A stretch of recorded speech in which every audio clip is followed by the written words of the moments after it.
Well, welcome everyone on Friday the 29th of October. This is Windrush Generations UK and we're presenting the Lineage Key Timeline. 8,000 years of African and European history. It's a vivid, extensive history of people and civilizations from the recorded dawn of time to the present. See and hear about the origins of the vast journeys and transfers of people's knowledge. Tonight, you're going to get an insight to the contributions and influences which the continent of Africa has imparted and greatly influenced Europe and the world.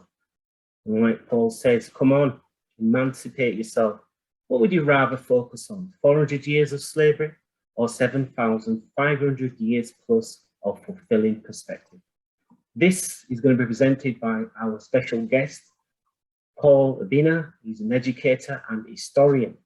And he's been on a length of research and done numbers of presentations, but also his vast extensive research and his vast discussions internationally around the world. And I'm going to pass it over to Paul just to give an introduction to himself. And then we're going to have his presentation and then we'll have time for questions and answers. I'm sure you're not going to be shy coming forward with your questions and insights and observations. So Paul Obinna, thank you very much. If we all can give Paul a round of applause for actually attending this busy schedule, because you know it's an international flavor, and I just want to say that, and Paul can expand. So, welcome, Paul. Thank you. Just to start with, I'd like to what I've been doing recently. I've been doing live sessions again, and I always start with a thing to stand things on its head. Do you have any questions for me here at the beginning now? Anybody got questions? We're only a small group, so we can, you know, take things down a certain line the way we want to. Are there any questions? Yes, sir. Just thinking, this presentation, where else has it been presented? So we get a context of maybe who has seen it? Oh, wow. Well, part and parcel of this, where can I start with? All around the country here, London, and because we've been doing things online as well, the people in South America, Caribbean, different parts of Africa, regions of Africa as well. Last week, I did a similar thing in HMP Garth Prison by Leyland. Today, I'm actually in a hotel room in Amsterdam. So I did parts of this yesterday with a group of people who work with ex-offenders in the Netherlands. And at the beginning of October, I was over here as well, and in Rotterdam as well, doing some work, and I've been working on. So this kind of presentation, I love Nigel's, I think he had his fingers crossed saying I was going to do 8,000 years of history and whatever. What I tend to do is introduce the concept of psychohistory. And psychohistory is actually looking at the psychological effects of knowing your history or not knowing your history. And so it's looking at some of the influences that are on us still and having a different way of looking at it. So is it true to say, Paul, that the presentation has been seen and presented to both Black organization, Black community group, white organization, white academic, school, colleges, is as wide as that?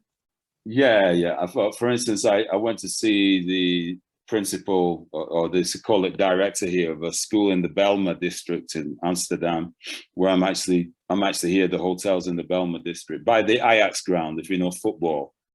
And I went to see the director today, and she's having some qualms about the kind of content that has been presented in the school before.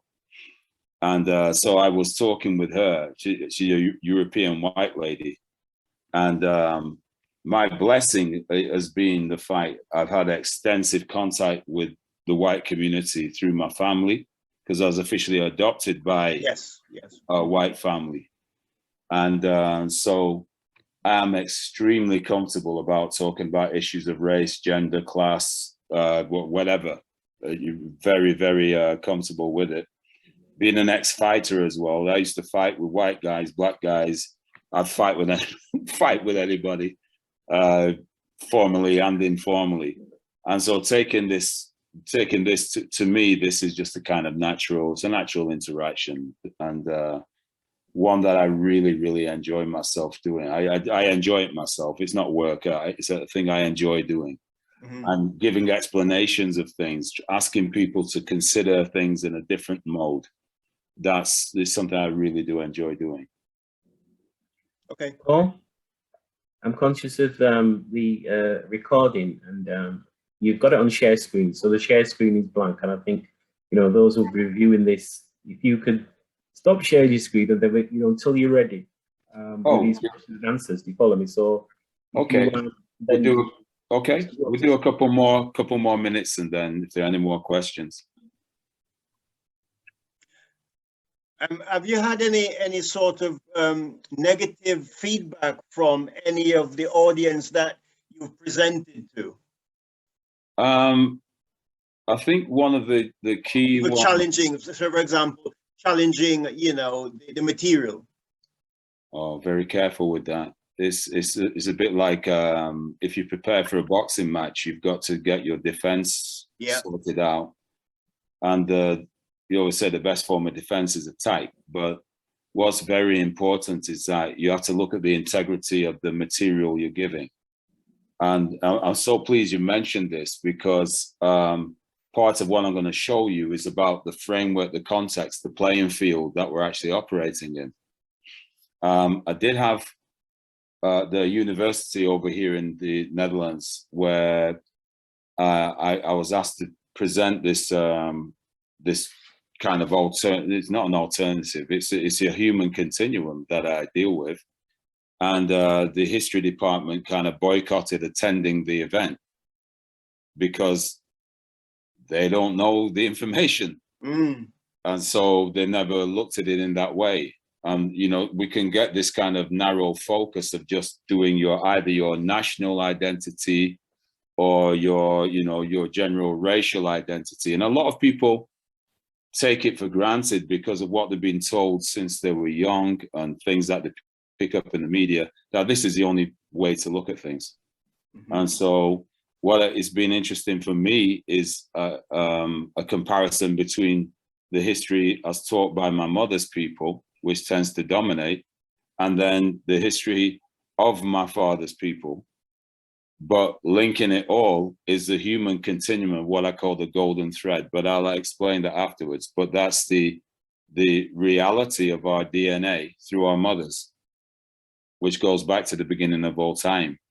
And on that, there are no numbers as such. There's no BC, AD, or the Hijra, or before the Hijra, after the Hijra, or these calendars that are actually put forward. There is nothing there. All there is the reality of our genetic presence on the planet. So it's how we actually look at those kind of things. You know, that's what I'm really into here.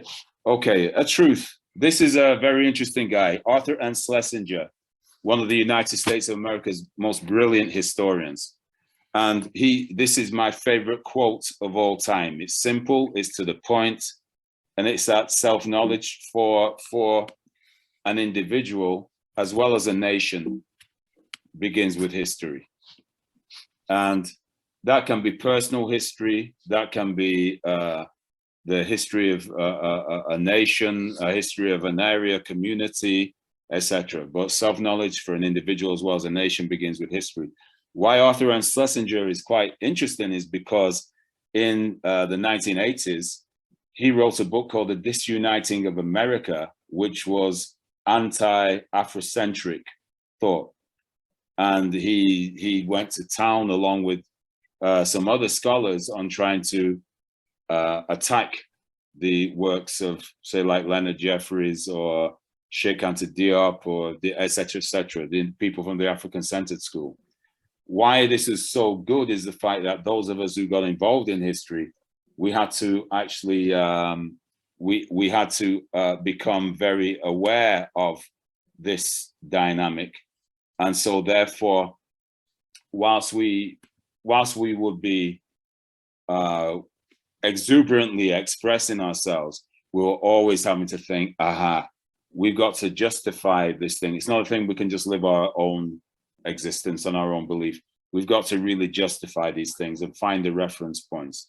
But we've got wonderful scholars like Dr. John Henrik Clarke and guys who are practical like Tony Browder, Anthony Browder. We've got those kind of names flying around, been around for years now. And we look at these things, and I always say we've got the ability now to compare and contrast history and historical information. People like David Olusoga over here in the UK, brilliant, accurate historians. Now, I tend to be I'm down to earth and practical. I still reference, and I love to get into the dirt fight, as it were, if people want to start being ignorant. But it's reflective of my background of being of Igbo and English origin. My mother's English, my father's Igbo, or my mother's British, my father is Nigerian, the country called it as Nigeria. So self-knowledge for an individual as well as a nation begins with history. That can be your personal history, going all the way back to mythology and going to understand the context of people. So I'm going to cover a lot of information tonight in a short time. It is being recorded.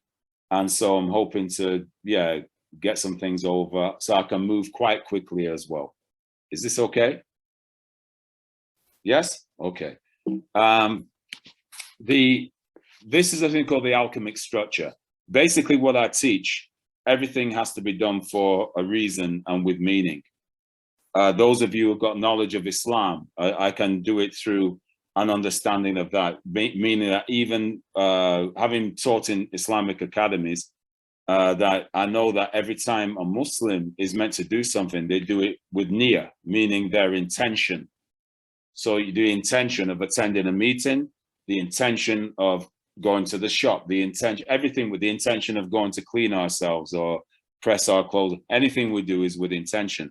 The niyyah, N-I-Y-A-H, as it would translate from the Arabic into English, we know in the African-centered school as niyyah, N-I-A, niyyah, meaning purpose in the Nguzo Saba, which is generally celebrated as part of the Kwanzaa festival.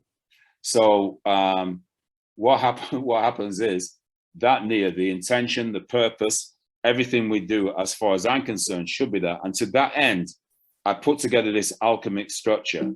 Now, alchemy, that's better. So the medieval forerunner of chemistry concerned with the transmutation of matter is the alchemic structure. You see the logo at the bottom, the green logo, and it's got a hammer and an anvil on it. That means I'm a child of Ogun. Ogun is the Orisha from Yoruba tradition, meaning the head that leads you. Ogun is the Orisha associated with war, but with steel, with iron, with metal, but is also about the Orisha associated with changing the metal, the formation of the metal.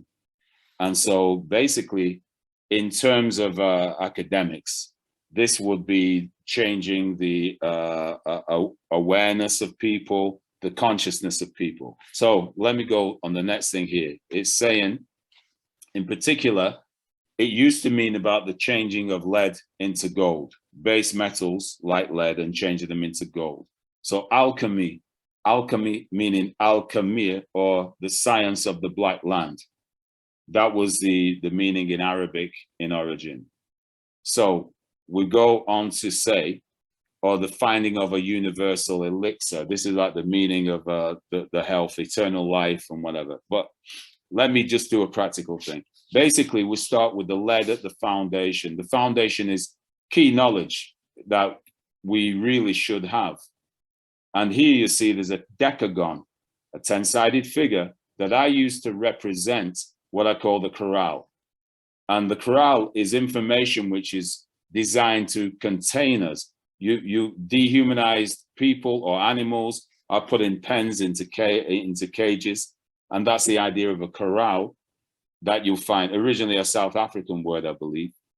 And it was in South Africa they started concentration camps. I don't know if you knew this, but in the Boer War. And so to contain our thoughts and contain our beliefs and ideas.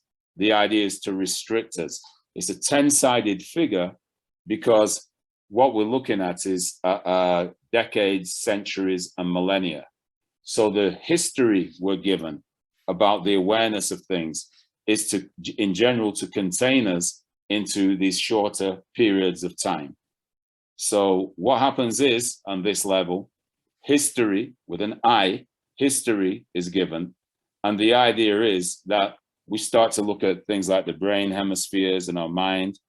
I don't know if you're any different to me, but I didn't learn about the brain hemispheres and how the brain operates until I was around about 28, 29 years old. And I've already been teaching for about 3-4 years in Manchester when I started. And I only got taught this thing because I researched it because I'm a Bruce Lee fan, from emotional content in the Enter the Dragon film at the beginning.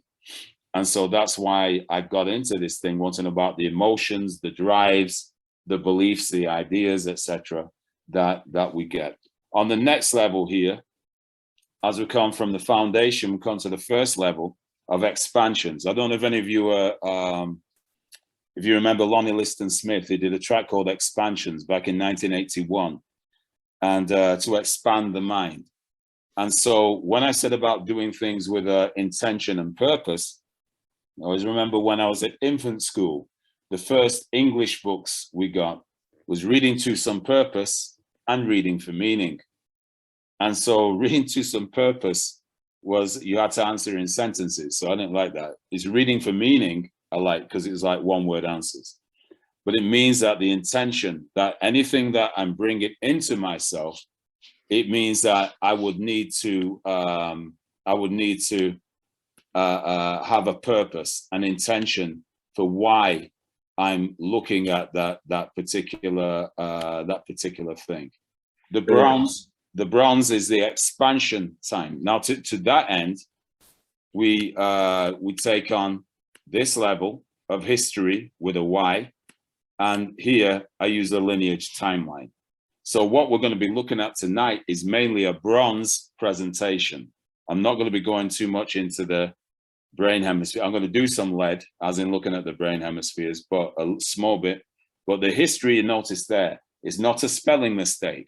The history with a Y relates to what we call the hist, meaning the womb, the mother's womb, the story from the womb. And what part and parcel of this society has been to teach misogyny. If you look at the word jinn, misogyny, if you see jinn, G-I-N or G-Y-N, it usually relates to the spirit, or as we know with misogyny, you got gynecology, gynecology, which is looking at the reproductive organs of the woman. So the hist part of that means womb, as in hysterectomy. Insultingly, the term is hysterical. If you're losing it, and it means that you're not rational, you've gone historical. It means basically to act like a woman. So it's I'm hoping that Marcia has just arrived in the group. I've just admitted Marcia. Marcia, to act like a woman's got nothing to do with you, my dear. It's coincidental that you joined at this time. But what it is, this thing that we have, remember, all life, that, as we know, in the womb is in female form first, until around about 6-7 weeks, when a fetus is bathed with testosterone. It either remains female or turns to male, or sometimes has, in rare cases, has both organs, is what we call a hermaphrodite. And so we must remember this thing about our original form. And remember as well the respect for our mothers. So where I'll end up at the end of the presentation, I'm going to say to really do yourself justice and to your inheritance, etc. The word inherit, remember, says in her it. It doesn't say in him it. It says in her it. It is in her it. Your generative power, your genes, the most powerful genes, lie through your mother's line, not through your father's line, believe it or not. So that I always say to people that every birthday is Mother's Day. Every birthday is the day your mother became your mother. And part and parcel, for instance, of my own celebrations I've done for the last 35 years until my mother, she passed away in 2016.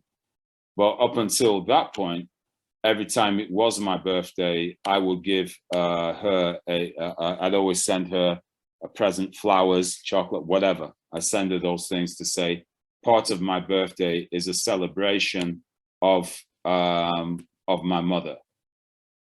Sorry, I'm just trying to do this, get this, well, I'll put that there. Okay, so that's part of the history. So part of this program, the part of this idea is that we are reconnecting with the female power, which is a very ancient concept. It's a very ancient concept. So let me go to the silver level. A lot of people, you know, that read books, etc., etc. A lot of the consciousness we have, as I'll show you, is about consciousness towards our oppression. We're very aware of things such as enslavement and colonization and things which happen within the society. The only thing is that there needs to be a level of healing. And I always use two tools, a life cycle and a lifeline. This is looking at the effects of the so-called oppression. It's looking at the way that the abuse is being carried on and maintained by our experiences within a society. So therefore, what I try my best to do is encourage people to get into a healing pattern, to reflect it, and that whatever age you are, and it's just sometimes just to reflect on the fact you can't go through the big picture of enslavement and not be hit by it, or be. I was actually approached today, being no offense. I was walking down through the Belma, the shopping district here, and two really sweet sisters, middle-aged, strong West African accents, which started shouting about Jesus being a savior to us, blah, blah, blah, and all this. And so they came and they approached me, and my colleague I was walking with, and I said, sister, I said, are you from West Africa? And she said, no, but Jesus. And I said, but are you from Nigeria? And she said, oh no, I'm from Ghana. I said, which people? I'm Christian. I said, which tribe is that? But she didn't want to discuss her heritage, her culture. She wanted to discuss something which was brought by an oppressor. I just want to put that in. And I'm from a very strong Christian family. My dad, who raised me, was a Plymouth Brethren Reverend. My mother was secretary of a missionary society, both white people. And I was a cathedral choir boy. I don't say this by, I know you find, yeah, of course you know that. I'm a saintly looking person. But what it is, I'm just saying that how we actually got that information was not through a constructive, it was not through a constructive means. It was actually given to us as part of the process of colonization. It was the soft option. Please remember as well, once we get into this kind of history, we don't pull punches, we put everything onto the table. And so the European world that started to invade Africa by colonization, first did it through enslavement, but you must remember that the actual weakening of the African civilizations, there'd been an attack since AD 641 by Arabs and later Turks, and they had used, listen to this, the political use of Islam. So I'm not saying it's Islam that's done it, I'm saying there was a political attack upon Africa for 1,000 years before the Europeans came, utilizing Islam. So the same way that the Europeans utilized Christianity. So let me just put that. And there's a lot of the healing that needs to be done. That within Islam, within Christianity, there are massive, massive messages of healing and about how to live healthy lives. I wish I could apply it myself. In fact, I've been for some treatment today where I'm going to have to really get down to it now as I'm getting, dare I say, older. Yeah. Okay. So the healing level can be emotional. It can be about the abuse factors that, I mean, I could drop all kinds of stuff on that. And but what I'm going to say to you, the healing needs to be done. Above this healing level is the gold, which we call control and focus. And this here is the symbol of the Sphinx. We're going to see the Sphinx in a while. Heru Amaket, which is the higher consciousness. It's the gateway to higher consciousness. It's the, because this is about raising our consciousness, becoming the best we can be. If you're Christian, you're going to call it the Christhood, the best, the actual epitome of what we can possibly become. And that the key factor there, there's a book called The Kabbalion. It's an old esoteric book, but it actually talks about, it says that everything is mental. It talks about everything goes through the mind. At the present time, there's a lot of the mention of mental health. They say that someone, oh, he's got mental health. Well, you're supposed to be mentally healthy. You're supposed to be. But what they mean is that they got mental ill health. We need to have this discussion about this process, but also there's a deeper one called the heart. If you know in Islam, there's this wonderful concept where you call the qalb, Q-A-L-B, the qalb, which means the heart. It's the belief we're all connected at the level of the heart. And at that level, that's a seat of the intention. So for Muslims going to mosque or into whatever they're doing, they approach with the qalb, the intention, the connection with what they're meant to be doing. My name is Obinna. My son's name is Obiaku. Obi means heart. Those of you from the Caribbean or Jamaica specifically, you know that the heart man is called the black heart man is an Obia man. And the word Obi or Obia is an Igbo term. A guy called Orlando Patterson, in his book, The Sociology of Slavery, he went looking for the meanings of the word Obia in West Africa, but he did what you call inductive research, i.e. he set the premise for what he wanted to find out. He said that Obia meant witchcraft, yeah? Which, you know, the word witch is derived from the German word witten, which means to see and to know. Therefore, that's why we bear witness. And you're supposed to keep your wits about you. Don't be a half-wit or a dim-wit. So this is a very powerful term. But by closing it off, he was meaning that it was a negative term, meaning witchcraft in general. But if he said that the word is spelled O-B-I, O-B-E-H, or O-B-I-A. So if my son's name is Obiaku or Obiaku, which means heart of wealth. So the heart, the accumulator, if you want to say, call it an accumulator, Aku, accumulate, if you want to put it into English.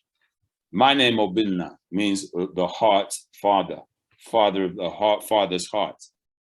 So the intention from my father, who I've never met, seen a photograph of or anything, he sent the name back when he knew I was born. And the intention of that name, I'll live up to. That makes sense. That's the thing about many African names are given with intention and purpose. The qalb, the intention, the purpose for your life is inscribed in the name you've been given. And so this is a wonderful thing about African names. So that control and focus on our lives is what we call evidence of having a mission in life, because sometimes we get distracted. And you know, we can be pulled all over the shop, all over the place, because we don't have that intention. The capstone here. I hope you don't think this is a pyramid scheme. You know, I'd be very. If someone, if you, any all start other the pyramid scheme, I say I'll be very upset. But this is the pyramid scheme, and then the platinum beyond the lead to gold is platinum. We'll put the platinum level on there, that white metal representing the crown, the thing that's there at the top, the ascension, the true ascension. And what do I teach there? What would I teach there? Absolutely nothing, because it's none of my damn business. That's your relationship with your ultimate idea of what the Christhood is. And if your root is Islam, if your root is Christianity, if your root is Buddhism, if your root is whatever it is, whatever your root is to become the best you can be, that's not my business. My job, I'm a little bit, do you remember Lou Gossett in Officer and a Gentleman? Remember that role in Officer and a Gentleman? And he was there, his job, even though those guys were higher ranked than him, his job was just to make sure that they were ascending. And that's what I see my role and purpose is to keep this ball rolling. But what we're going to do is start digging into some of the, get into some of this foundation stuff. Is that all right? I know this is taking a long time to start, isn't it? It is, and people are arriving still. Questions as well, so on the chat, so no worries. Carter G. Woodson. Carter G. Woodson is called the father of Black history. This is a beautiful statue in Washington, D.C. I was out there with Tony Browder a couple of years ago in, what was it, November 2019. And Tony took me to see this. This is just down the road from Carter Woodson's house.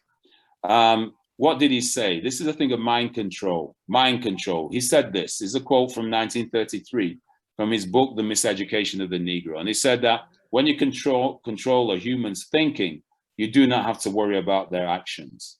You do not have to tell them to stand here or go yonder. They will find their proper place and will stay in it.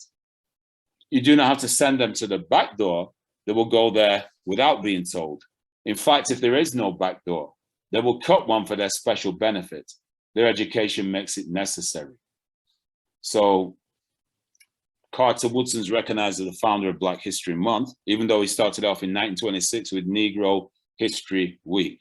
Please, if you hear someone talk about, there's young people hear the word Negro and they go, racism, racism. No, that's the quote. That's how it started. That was what the term that was used for people of African descent at that time. So we went from Negro, the next stage was colored, then we went to Black, then you go to African American, African Caribbean, African, sorry, I missed out Afro, Afro. Did any of you had sorry, you go to Afro and then you go to African.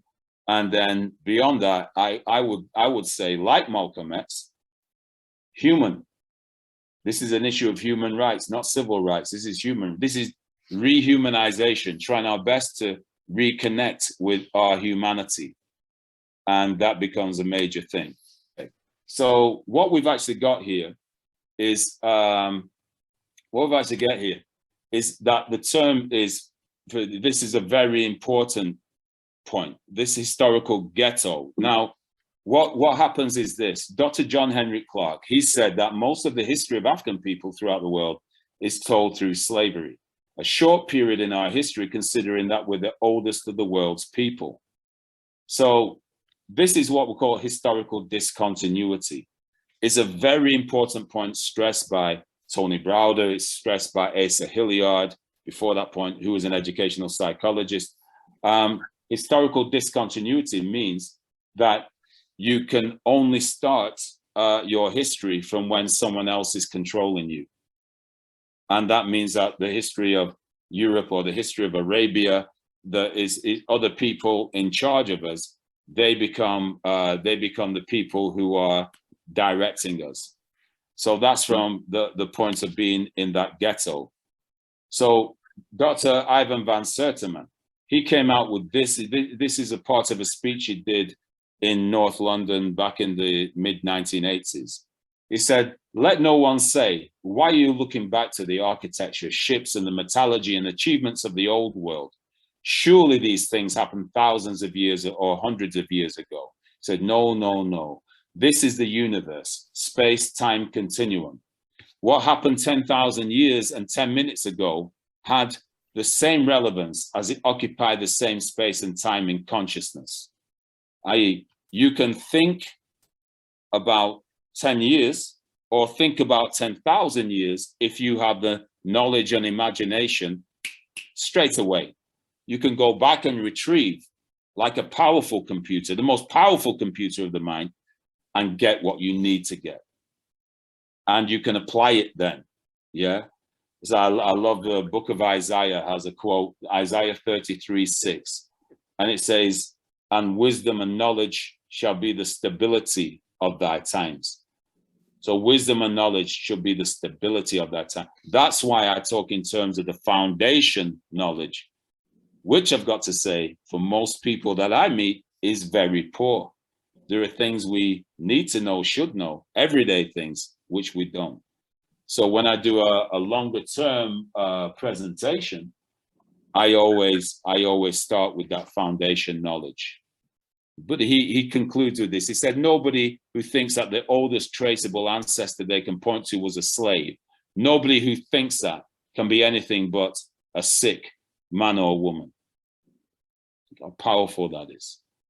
Anybody, you think that the oldest, you can't, anything but sick, disabled, meaning you've never achieved anything without the direction and that guidance of other people, of other peoples. Van Sertima dropped this, but I always remember looking at the, oh, please, you can see this online, by the way. This is the thing, a lot of these things I'm saying, these speeches, you can actually look at them online now. Just go and look it up. The African presence in America before Columbus. Ivan Van Sertima, it's a lecture he did in London for Karnak House, Brother Saba Sakana at Karnak House back in the late 1980s. Slave defined. So let's bust this thing about what a slave is. Let's get this out the way. I like to say once and for all, I talk about it, but really it's not as important to the other stuff. But I want to go through this just to make sure this is a silver level of healing. I want to get a dissociation, not from being African. Yeah, that there's a lot of black folk don't want to be Africans. Yeah, I want to get away from this bloody slave thing, because if I ask the young people, and forgive, I don't know if you get offended by the term, but I prefer to talk straight. If I ask young people these days, what does the word nigger mean? They'll turn around and say black slave. And so I go like, wow, okay, why is it you pop into slavery? So what I do, I ask the young people when I usually, when I'm doing a session, I say, please get your phones out, set them to silent, and your phones are going to become search tools. They're going to become the tools of a sect in the form of the vulture seeking knowledge, seeking the body parts, the scattered parts of a ser, which in the mythology, that's how we've become scattered around the world in the diaspora. And what we need to be doing is getting ourselves unified within self and unified within our families, our communities, etc. A great intention, but it's whether we can get that done or not. So I always say, right, have a look at it. So check this now. This is what the term slave, the Oxford Universal Dictionary will say, slave, identical with the ethnic name Slav. The Slavonic races have been reduced to a servile state by conquest. And I say known as, now just wait for this in a minute, or it means also one who is completely under the domination of or subject to a specified influence. A specified influence, you can become a slave to anything, a slave to religion. In actual fact, some Muslims will say, well, there's nothing wrong with slavery because the Prophet Muhammad, peace be upon him, was made a slave unto Allah. Okay, if you want to take that line. However, if you turn around and look at, you can be a slave to food, a slave to sex, a slave to alcohol. We call it addiction. Addiction. Remember, the word diction are the words we use, what we recite, the words we spell. A spell can be a magical practice. So when you're talking about becoming a slave to something, it means that you are addicted to it. The word diction, remember, addiction. The words we use, we call the words we use, we look at them up in a dictionary. You got the word addiction. Before you speak, it's prediction. Yeah, we're talking now about becoming knowledgeable about words, having knowledge about how words and what they actually mean, because the same programming words in your mind can damage you without create all kinds of illness, sickness, whatever, can make you doubt yourself, put you in two minds like Thomas, doubting Thomas. The word doubt, look at it, D-O-U-B. T, D-O-U-B-L-E, double, being in two minds, meaning you have no direction unless someone else is telling you what to do. Opens you up to all kind of fear-bound influences, etc. Going to stop on that. Please check this now. Where it says here, the Slavonic races have been reduced to serve our state by conquest. The Slavonic races we're talking about are Eastern European, Slavic people, Czechoslovakia, Yugoslavia, and they were Christians who were slaved by the Moors back between AD 711 to 1492, mainly in the early parts. And down in Spain, the Moorish period, they were known as the Sacaliba. Now, I don't know if you know this, that the Moors and the Turks, the so-called Barbary pirates, were slaving as high as Iceland, down the Irish coast, down around Bristol, in the English Channel on the south coast, in France, Spain, and Portugal. And one of the reasons that West Africa caught the hell was because the retaliation made by the Portuguese and then later other European nations to enslave Africans, that was as a consequence, as a kickback to what had been happening in the North African empires across North Africa, along the, I don't know if you know this about the halls of Montezuma to the shores of Tripoli, the old US Marine song, Tripoli, that's in Libya. Yeah, they went to fight there, they did a serve. Why? The power of that empire, the first country to acknowledge the United States of America in 1776 was Morocco. Morocco, yes? Another time I can give other information, you know, deeper on that, but let me give another one. Robinson Crusoe, one of the most well-known books in the world. Robinson Crusoe was a slave up in Sali in Morocco for 3.5 years in the story. It's actually based on this, there's a Scottish sailor. But I don't want to go into this now, but please have a look at it. Go and find out about the full story of Robinson Crusoe. Those of you who are old enough, remember that tune. Used to be on after school, around about 4:30 in the evening time. Old black and white German French dubbed show. It's actually online. Go and check out Robinson Crusoe, 1960s, about 65, and check the episodes. Go episode 1, episode 2, and it follows the book quite faithfully. But please go and check that. The story is not the one that we were given, the reduced version in school, where he goes in on a ship and he gets shipwrecked. There's a story before that. So let me just come back to this. Slave has got nothing to do with black. Just let me sum that up. Slave, the term has nothing to do with black. When I was in Amsterdam, beginning of the month, and then I got these children, they were like 14, 15 year olds. So take your phones out, have a look at the word, and then they were doing it in Dutch, and the same thing was right there on the words said this. Nothing to do with, you don't see anything to do with black. But then when they went on image search, I said, now go and search the image. What popped up? Black, blickety, black. That's all that came up. And then, so slavery is associated with it. That's the catch. So please check the word. Yeah. Those of you who've been Christianized or are Christian, remember it says there, John 1:1, in the beginning was the word, and the word was with God, and the word was God.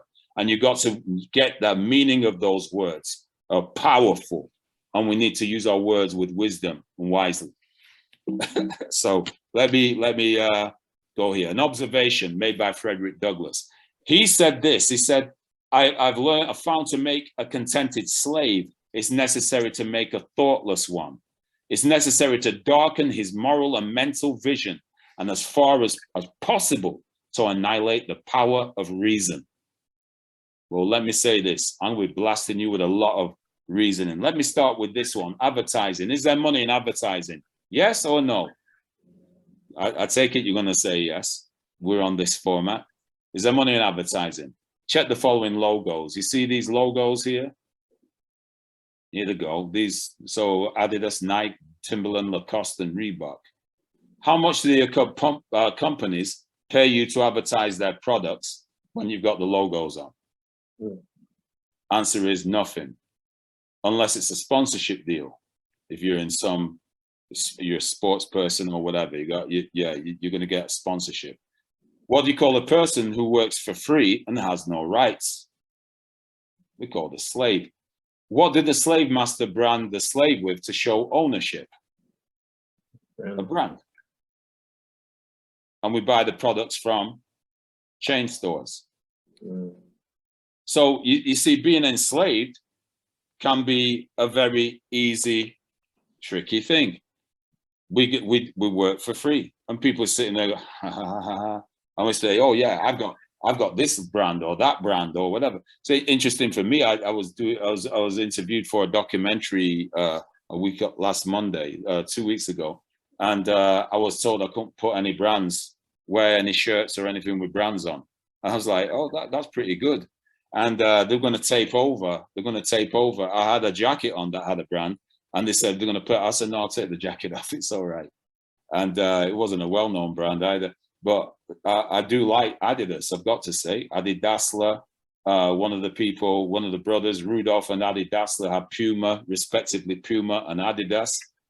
Around the time of the German Olympics, in the famous or infamous ones with Hitler.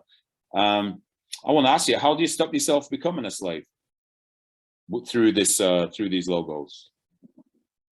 There is a way. Buy shares in the company. Therefore, you're working for yourself. You're a shareholder. Pity that they don't give us that kind of basic financial literacy in school, isn't it? Instead of having the youngsters go buying all the products, maybe I've drive a VW. So when I came back from abroad, I bought a VW eventually. Did I buy it, or have I got it on hire purchase? And it does say the registered keeper. It doesn't say the owner of the car. It says the registered keeper of the. This is interesting. But anyway. Sorry. I digress. So this kind of financial literacy, we could, in actual fact, get ourselves around it. Please have a look at a film called Baby Boy, made by John Singleton back in the 1990s, around about 2000. There's a role meant to be played by Tupac Shakur, was taken on by Tyrese Gibson.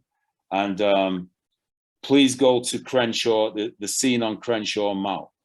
And in actual fact, what I'll do, if you're interested in this, get in contact with this young man who's hosting us, and I'll send you through just a basic study, a study part to look at from the DVD.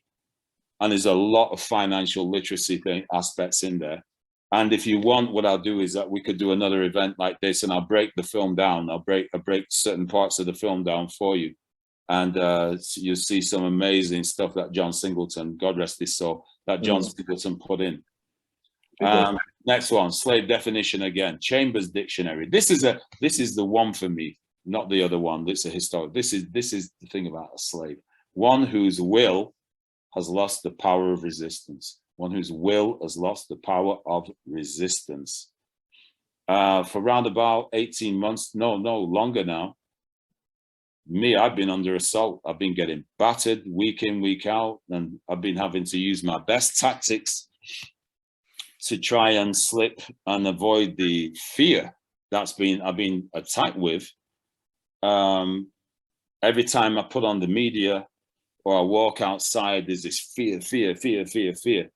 And it's two words I've got to admit I really had never heard before maybe October 2019. I never heard the words, never taken any notice of the words.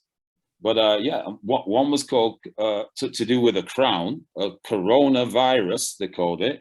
And the other one's called COVID, and not 19. So you have the COVID, coronavirus, which is the kind of more flamboyant term. And it does mean crown. Yeah, that crown at the top of the pyramid that I was showing you before. So the coronavirus, and then the other one, COVID-19, is a more kind of like vicious, technical sounding term, COVID-19. And so, these are things. I actually had COVID February, March. I nearly passed with it. Didn't go to hospital or call the doctor or anything. I had to ride it through. All the symptoms, the breathlessness and all those other things. And it was a thing there. but my immune system, I had to let my immune system ride it and build up. Yeah. But the attack on the senses, it was strange when I came back from Brazil back in 2016, nearly 2017. I was kind of fixated on this thing about fear. You know, Kwame Nkrumah saying the secret of life is to have no fear, and looking at the work of Napoleon Hill in Think and Grow Rich about the wishing you health, wealth, success, happiness, and faith, and the opposite of those being disease, poverty. I have to think about it. Health, wealth, success, failure, health, wealth, success, happiness, sadness. No, it's actually misery, the opposite. Yeah, misery. And then the final one, faith, is fear. Yeah, we use those acronym, you know, false education, accepted as reality, or false evidence appearing real, whichever one it is. But the fear has been hitting us via the media. You got to remember the word media is based on the word medium, and a medium is one who connects with the spirits. Okay? So this is what I'm trying to say. One whose will has lost the power. One whose will has lost the power of resistance. If you're submitting to those things and you're doing it through fear, that's not good. I say I don't think that's good. As soon as you had faith, and it's about taking responsibility. Yeah, making sure that we're following certain guidelines, etc. However, you know, I mean, I'm nowhere near an anti-vaxxer. Every time I go to West Africa, I take that yellow fever vaccine, especially. Why? It's a 50-50 killer, Aya. You get your ass gets that, you got a 50-50 chance of surviving, right? So what I'm trying to put to you is, you know, we get this thing, you know, secret of life is to have no fear. You have to have faith and rationalize what's going on there. So let me just give you a thing quickly. This is from Twilight Bay, from the American program. Brother Twilight lives and works in London, originally from the United States. This says, first of all, when something's happening, eliminate the negative emotions. That means to bring in your rationality. Eliminate the negative emotions. Establish the facts. Choose the best option. And that's what they put together for the Crips and Bloods truce. And this is a core part of the training there. Eliminate the negative emotion, establish the facts, choose the best option. So when you keep hearing these things about slavery and the N-word and all these other things, you get, ah! Yeah, start to get in, use some knowledge. That's why I love the rapper KRS-One. What does he say his name means? Knowledge reigns supreme over nearly everyone. So that's just a little tip there. So let me get on with this. Dr. Molefi Asante says that there are twin pillars of consciousness. He said that there's consciousness towards oppression and consciousness towards victory. Poverty versus wealth, violence versus peace, light versus abundance, disease versus health, misery versus happiness, and failure versus success, which is generally portrayed or nurtured as being black. Which column, red or blue? Blue. So we get the blues. I want to get that thing. I want to raise that heat up and get the red going. Yeah. And think about the music that's listened to. You see what goes on. If you look at grime, if you look at drill, you look at all these things, all the stuff is to take our youngsters down that way. Yeah. The Judas goats. That stuff is from other cultures. You're talking the United States, you're talking about the Caribbean, you're talking about things going on the continent, whatever. Over here, it's definitively to keep a state of unconsciousness going, to keep us into those lower levels. Remember, I use the word foundation because I don't know if you know this, but I'll tell you now, that you'll never find a hearse in traditional things with undertakers. You'll never find a hearse going in a tunnel that goes underground. Because the only time body's meant to go underground is when it's buried. And please remember that the word nigger doesn't mean black in origin. The Latin word negra, meaning black, is from the Latin and goes into Spanish. The original Greek word negro or necro means dead. And that's why they put us on things like MTV bass, not bass as in bass guitar, bass as in basement of the house. The idea is to keep us annexed and put into a corral, which is going to then make us stuck into this oppression, consciousness of oppression. and sometimes dreaming of the other thing. I'm saying that if you're looking at the oppression, you do so to diagnose what the problem is, what the issue is, and you do it with intention, with a meaning, so that you're going to find out about that oppression, to heal that mess, to heal it, not to dwell in it and dwell on it, to heal it. People who've been abused and raped and brutalized, what's the point in keep going back to that? It means that you're still going over the actual action of the abuse. And I'll tell you this, because I've been working in prisons 31 years now. I've worked with rapists. They don't mind talking about the rape when they get the opportunity, because rape is about power. That abuse is about power, and they like to feel empowered by what they're doing. So keeping going on and on and on and on about enslavement is, unless you've got a function and purpose in doing so, I don't see the point in it. That's why I don't do it. I know all about it. I can dig and teach it and whatever. I do so with a point of moving away.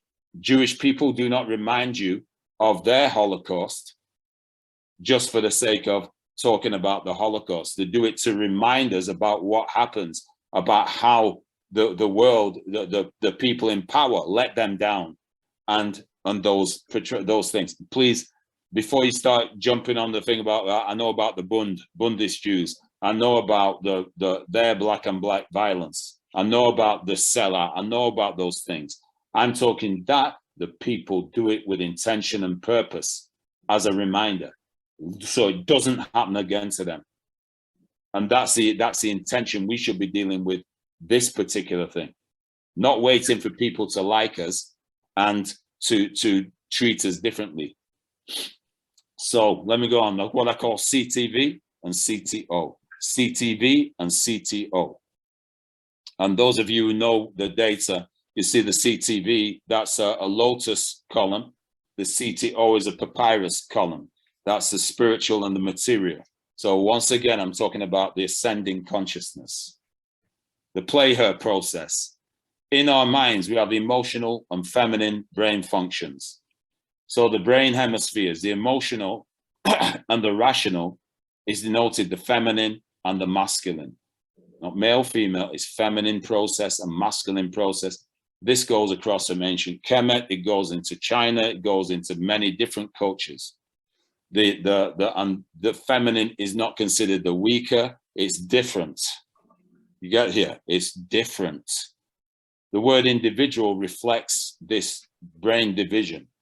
It says in, divide, dual. It means to basically be in the two states, and they're meant to be joined together. This old symbol of in Chinese about the Tao, the Tao, it means to join together. The right hemisphere of the brain controlling the left hand, the left hemisphere of the brain controlling the right hand. They meet at the level of the heart, and this hand wraps around and guides.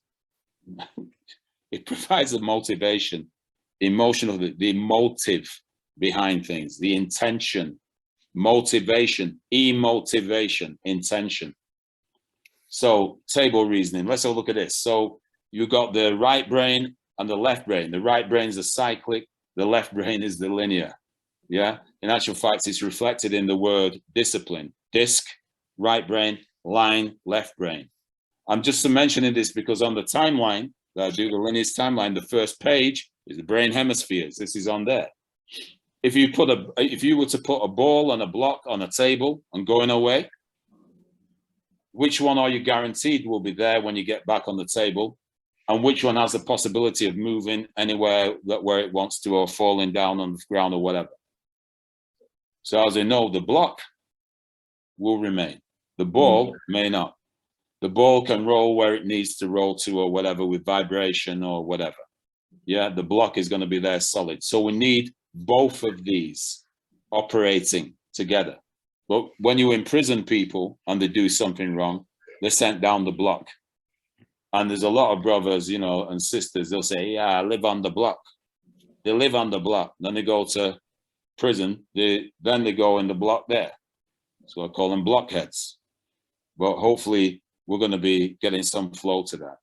So the corral, rational containment, intellect, people justifying almost anything and everything. So let's go here. This is yeah. You know, you buy on the block and then the ball. You mentioned the kind of analogy with going, you know, living on the block or center the block. Right. What's it take with the ball? You know, in the sense when we have a ball, we're kind of sense of freedom and excitement and whatever. Are you trying to relate that as well? Yeah, of course, but we can't do both of them. We've got to have a time we do both. Right. This, if I'm doing a different presentation, I'll show you Vitruvian Man. Leonardo da Vinci put those kind of things in right into perspective there. But you have to know how to read that. Yeah, but for another day. So with this one here, the corral, so you think about a 10-sided figure, you can kind of move it, but it's ga ga ga ga ga ga ga. It's going to be ga ga ga ga ga ga. So it's got more like a cog without it connecting with things. Well, these are subjects that the containers with. We run around and start arguing. These are some of them anyway. Race, gender, class, politics, war, sex, sexuality, slavery, economics, history, law, entertainment, capitalism, religion, socialism, poverty, disease, fear, and colonialism, and failure. All of these things. You could 1 minute, then you look at the news, the word news, northeast, west, and south, news. What happens is in the news, it takes us to all these different places and blah, blah, blah, blah, blah. And then when it's not one issue, it's another issue, and it's another, but we're all in this contained space. And we're not coming out. And we express opinions about it and whatever. This part of us needs to come away from this, go into a different level of consciousness and thought. So mental slavery was they took the shackles from our wrists and our ankles and put their chains in our brains. So what did Bob say? Emancipate yourselves from mental slavery. None but ourselves can free our minds.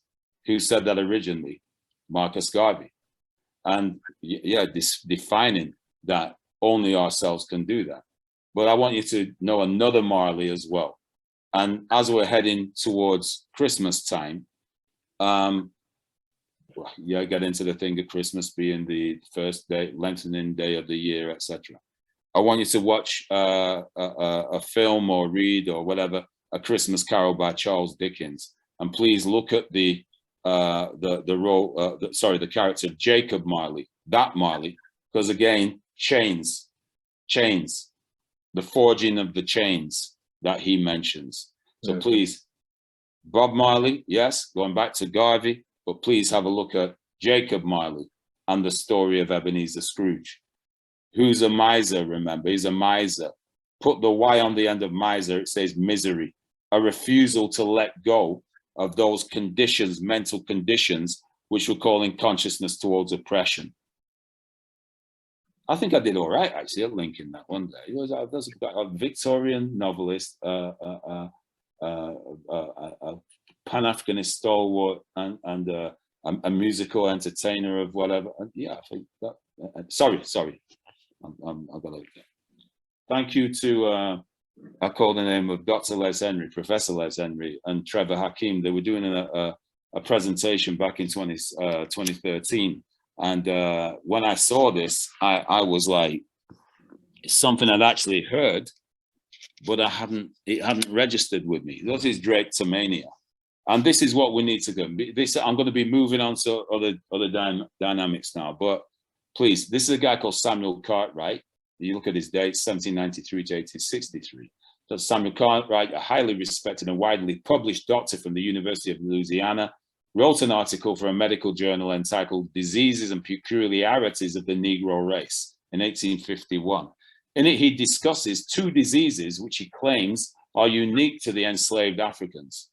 So imagine that the enslaved Africans, the people that are watching and listening to this, that would be you. And he says that one was his newly discovered Drapetomania in 1851, a mental disease which caused slaves to run away. Now, basically, what they were saying is that if you wanted freedom, you had a mental health problem. Think about how deep that is. Yeah. Number one, they're labeling you with a term that's not even to do with you. And then they call you that thing. But then if you want to escape from your oppression, you got a mental health issue. Mm. Don't think there's a long distance away from some of the stuff that's actually happening today as well.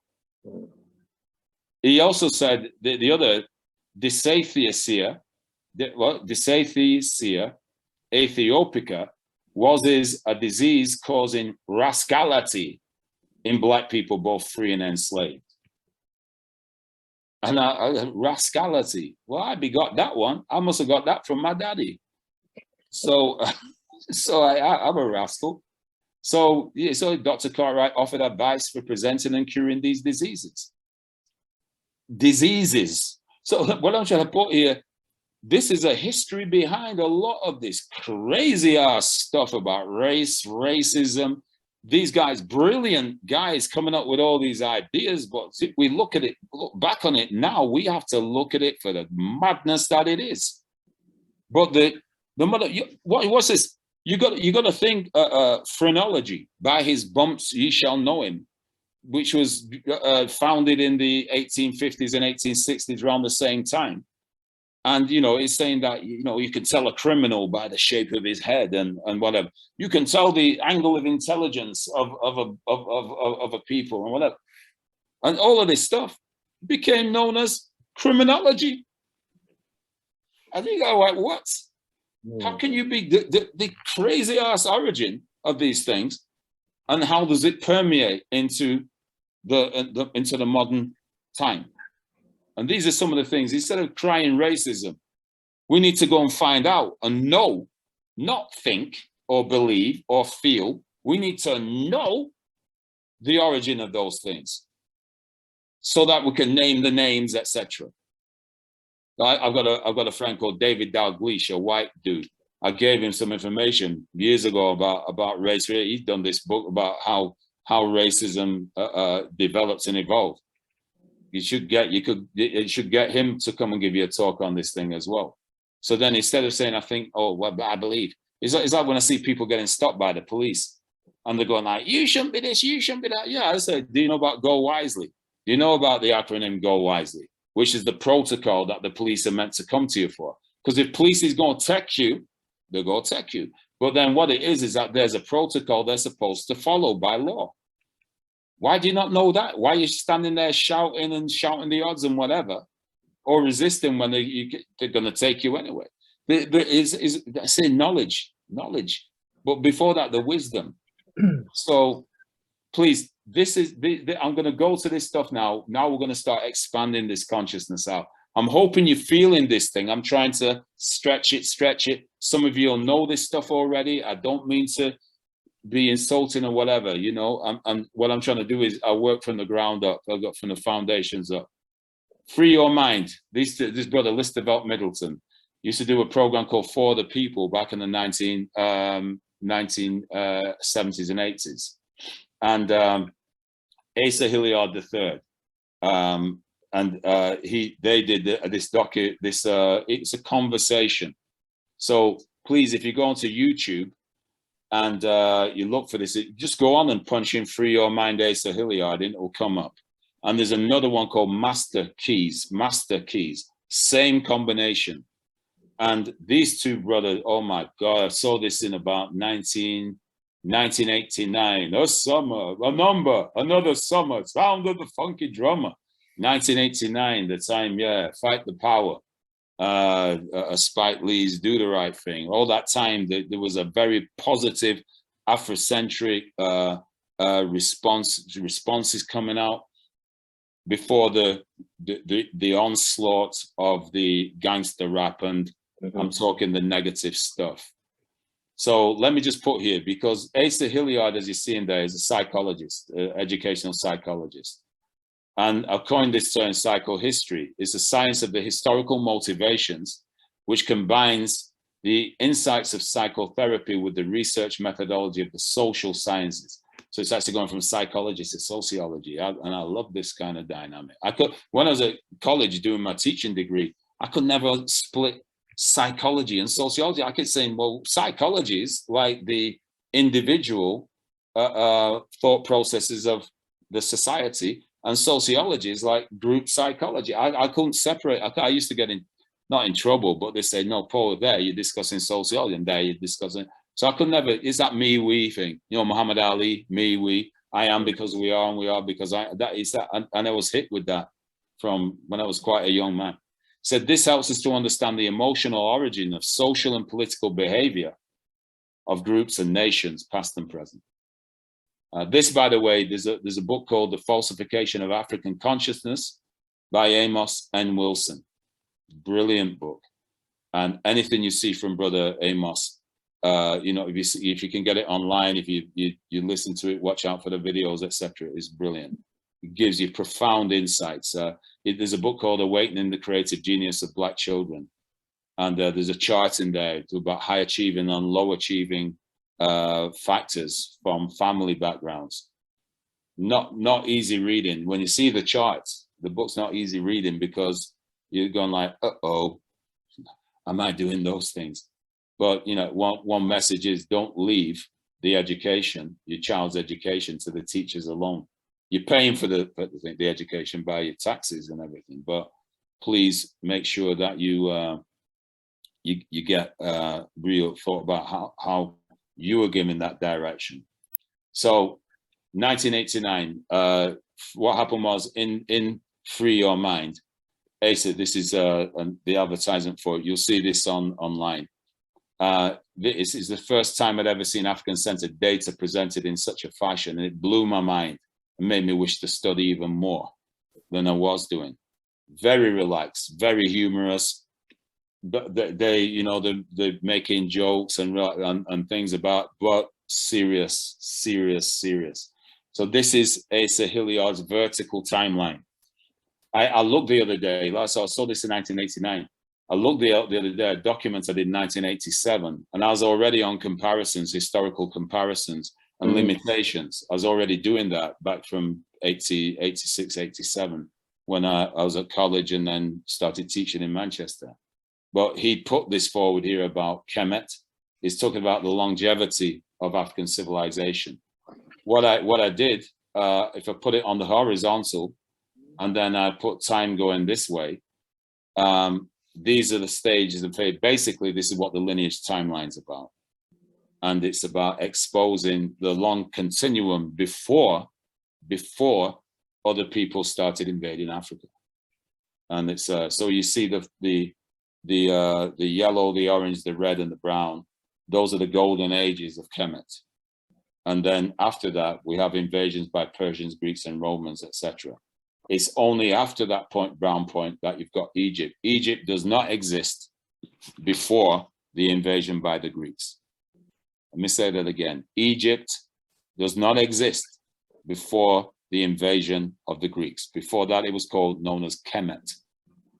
And you have cultural Kemet and political Kemet. Culture is a culture of the Egyptian culture, which has been borrowed by Europeans willy-nilly all over the place. Like the building, like Tony Browder has a book called Egypt on the Potomac. And he shows how Egypt, the Egyptian culture was used to build Washington, D.C. Many of the characters of Washington, D.C., from the Washington Monument to the references in like Malcolm X Park, as they call it, or Meridian Hill Park. That's why the European nations met together to make and agreed on Greenwich becoming prime meridian 0. So when we look at a wristwatch, we're looking at the time it is in Greenwich in London, in East London. That kind of information, you know, these people used and utilized ancient African knowledge, but don't want to turn around and tell you that's that. That's for you to find it out, to research it and reclaim it. So what we got? I want to start with this. A tale of two German ships. Can you guess what I'm going to do here? Can you guess that, Nigel? Can you guess what I can. You can guess it. Do you want me? I'm not going to say. I can. Okay. Well, we'll start with this guy, John Hawkins. He got a ship called the Jesus of Lubeck.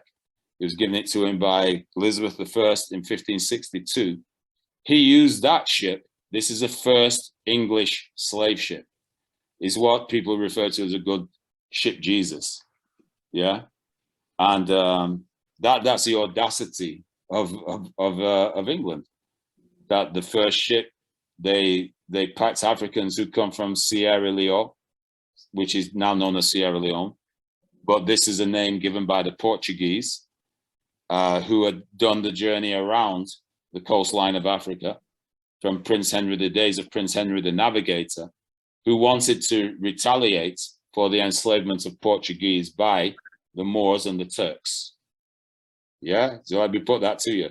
So enslavement begins in 1441 as a retaliation, and they took Africans from Mauritania, and then took them to Lagos, which is the town in Portugal, not Lagos, Nigeria. That's named by the Portuguese when they went round there, meaning lagoon. We're talking the original Lagos, where the original slave market is still there. It's now an arts center.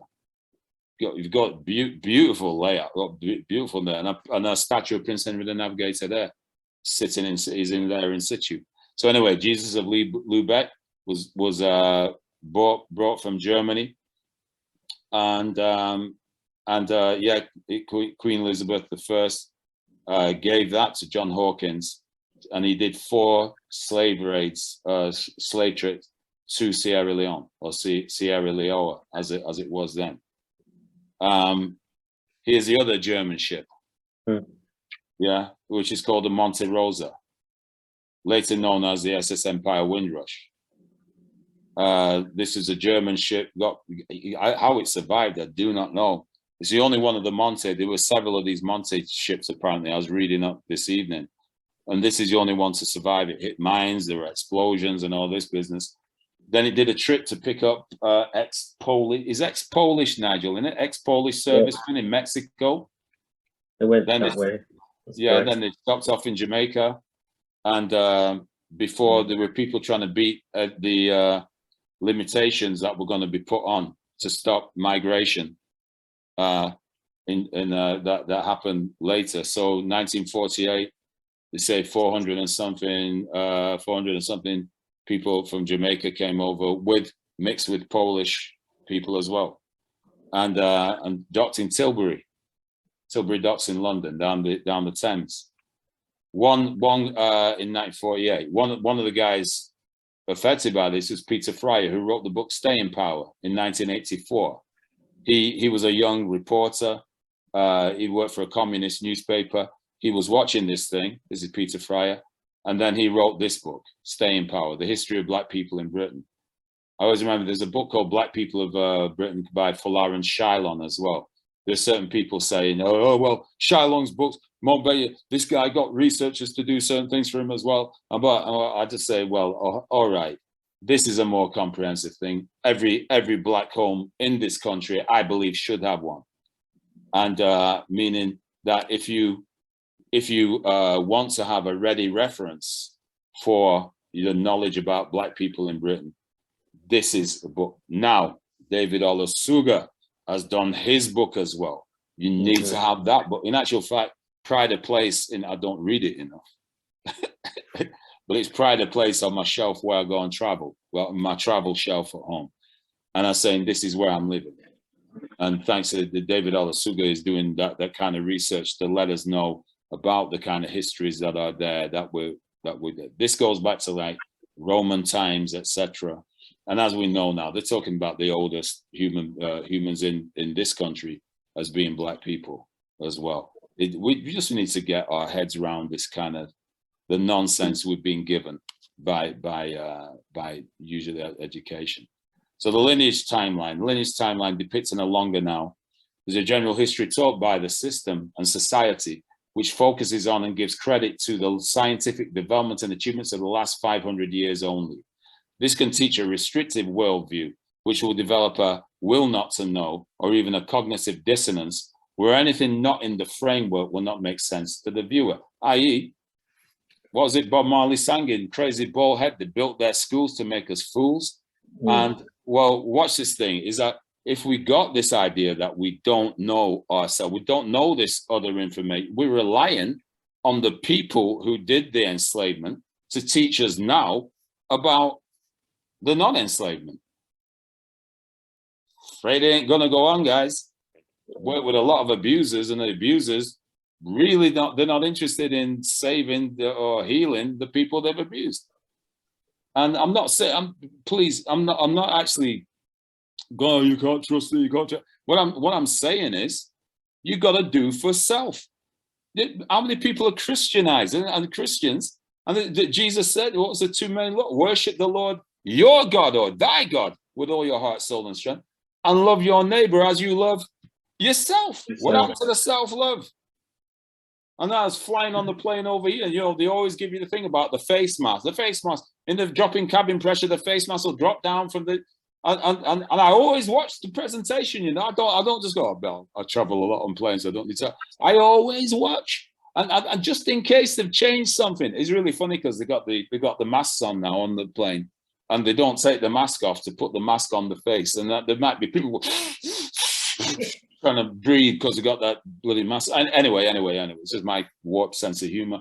So anyway, you put it out. So whose face do you put that mask on first? Is your own. So what if you've got a baby in arms?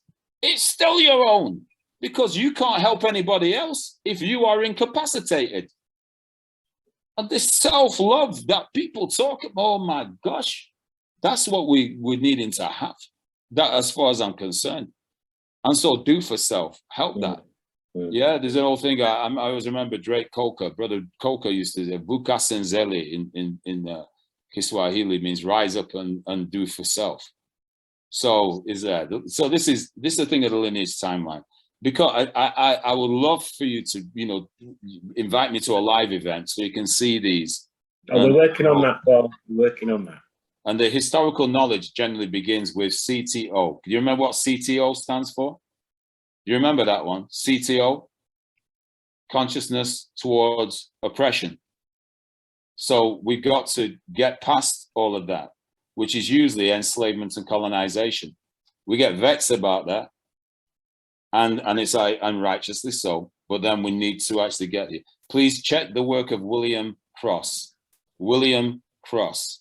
He's a psychologist from the USA, very light-skinned guy. A lot of people mistakenly think he's entirely white, but I get that as well. So, sorry.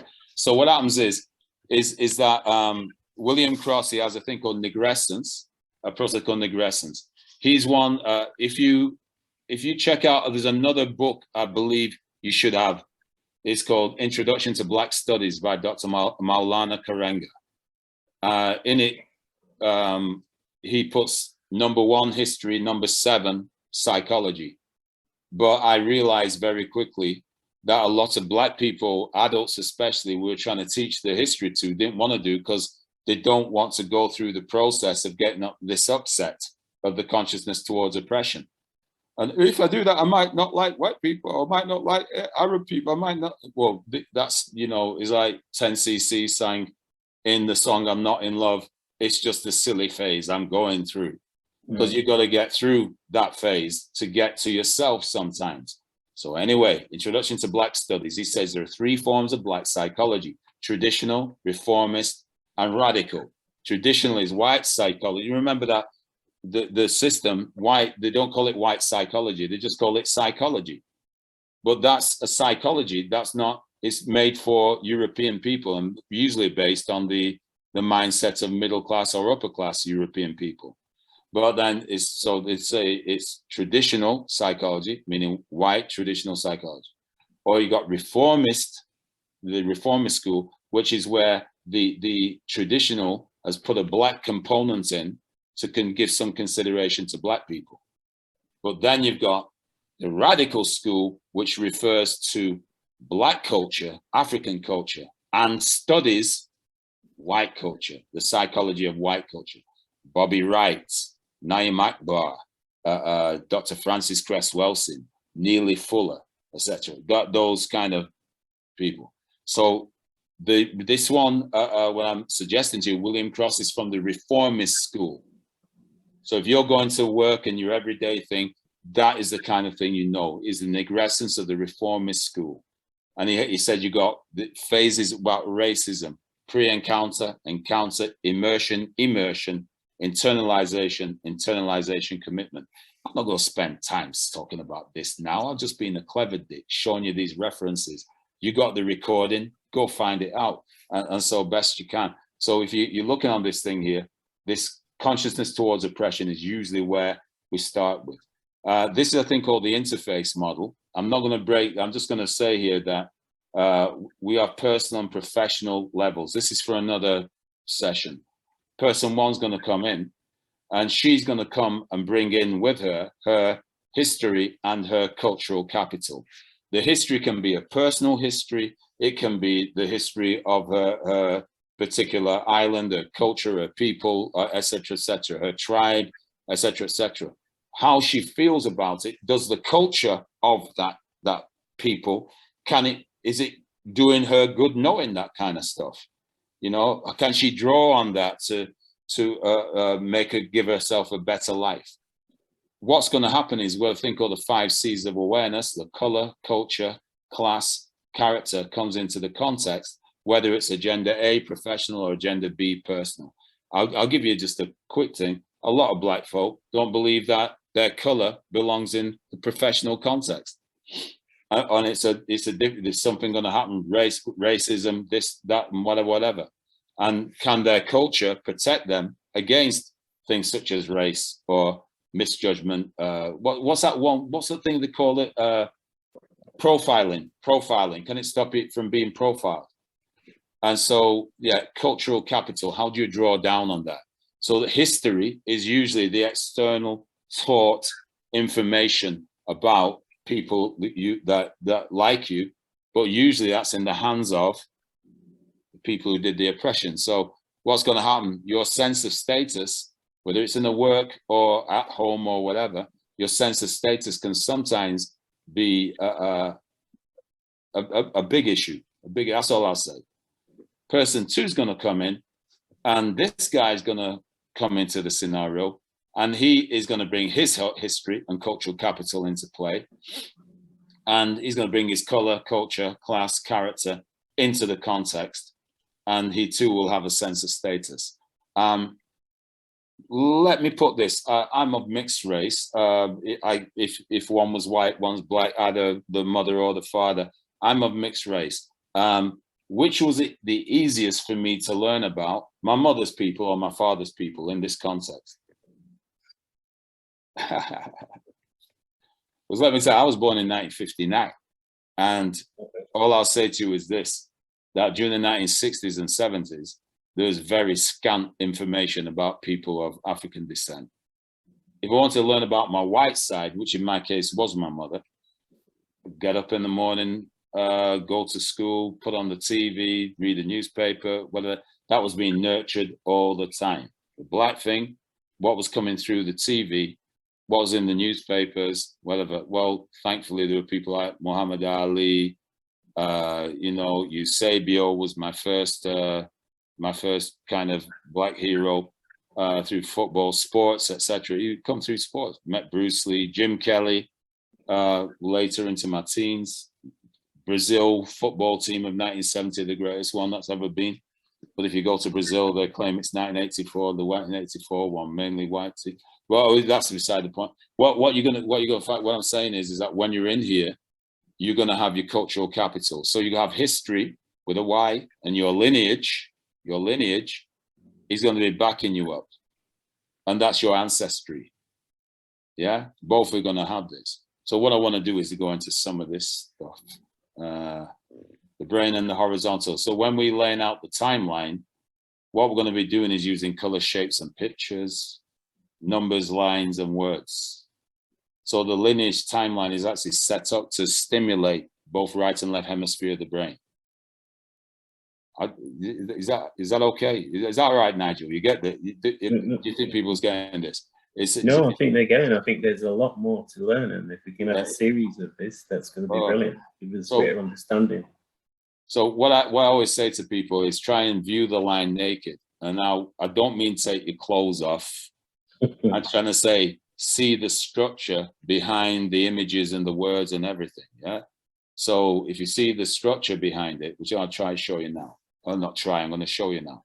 So this is going to count down from 5,000, 4,000, 3,000, 2,000, 1,000, to 1 BC, and then go AD 1000, 2000. I'm hoping you get this. I did this. In actual fact, there was a person I met who was actually a PhD, a doctor, but they studied with Dr. Clark, Dr. Ben in New York, and other people. They didn't get BC AD. They didn't understand it. You know why? Because it don't make any damn sense. Because what happened is they stopped time and started it off again. Mm. So it don't make any damn sense. And if I'm doing a full thing on the timeline and whatever, the full breakdown, I break even that down. But here what we'll do is BC AD color differentiation. So I showed this person a color differentiation because I have a 4-color pen and a differentiated BC in red and AD in blue. So before Christ or Antichristum Nautum, and then Anno Domini, year of the Lord. Let me just say this to you. When this was done by a guy called Dionysius Exiguus for Pope John I in AD 525, even though I put 532 on the timeline because that's when it started to be popularized. But when he did this in AD 525, there was no BC. They literally said they stopped time and started it all off again. And that was the Western Roman Church. All they wanted to look at was from what they said, the beginning of time, the birth of Christ. That was how they did it. When Pol Pot did it, they said he was a lunatic. but they'd been done before. Pol Pot wasn't doing anything new. Today, he said that today was the first day of the rest of all time. He said it in Vietnamese language, of course. But what I'm saying is that, or Cambodian. So what you've actually got there, they stopped time and started. Of course, they didn't stop time, but it's the quantification of time, how we're taught to consider time. And so if I put this yellow golden line, that's the most important thing on the timeline. That's the golden thread. That's the mitochondrial DNA of your mother, Yeah, I'm talking about your mama. What about it? So anyway, we number the things in red for BC, and then we number in blue for AD. So if I give you a date, you give me a date. So if you give me a date and you say BC, I'm immediately searching visually onto that red part of the timeline. If you give me a date AD, I'm visually searching into the blue part of the timeline. It means I'm not having to go just left brain and start calculating this kind of thing. When did it happen? So this is how we learn chronological order, not just in words, but also in images. And so we're stimulating both hemispheres of the brain. You must remember as well, most of the education we received from our school days, from when we're schooled from young, there's an old song by Supertramp I always reference called Logical Song. Go and check the lyrics of that, because it's talking about as a child, as we're growing, that massive learning curve of a baby into toddler into and what does it say? Give me the child before the age of 7 and I will give you the man. Man does not mean male. Man means mind. And I'll keep saying this over and over and over. Man means mind. It does not mean male. So give me the child before the age of 7 and I will give you the mind. And what happens is we go from primarily right brain, the nurturing thing of the feminine hemisphere, and then we learn more about the left until we hit age 11. And the curriculum, which is usually ought to be being quite integrated with one teacher in junior school, splits into 12 or 10 or 9 different subjects. And then it never joins up again as we go more left brain. So even though we got creative, check out, there's an article, if you can get it, Amos Wilson's Black People in White Insanity. And that he actually looks at all those things about how Black people are more rewarded for using the right hemisphere in sports and things like that, rather than the academics. But then we've got Black people, white people, but Black people, geniuses when it comes down to achievement with the left hemisphere too. And we got, polymaths like Sheikh Anta Diop. I always remember when he did a talk for Brother Saba Sakana for Karnak House, the guy who was translating for Diop, Morgan Dalfinas, if you talk to Dr. Morgan Dalfinas, who was translating the French into English, he said, Brother Paul, I made a mistake. I said, what mistake? He said, I tried to understand what he was saying.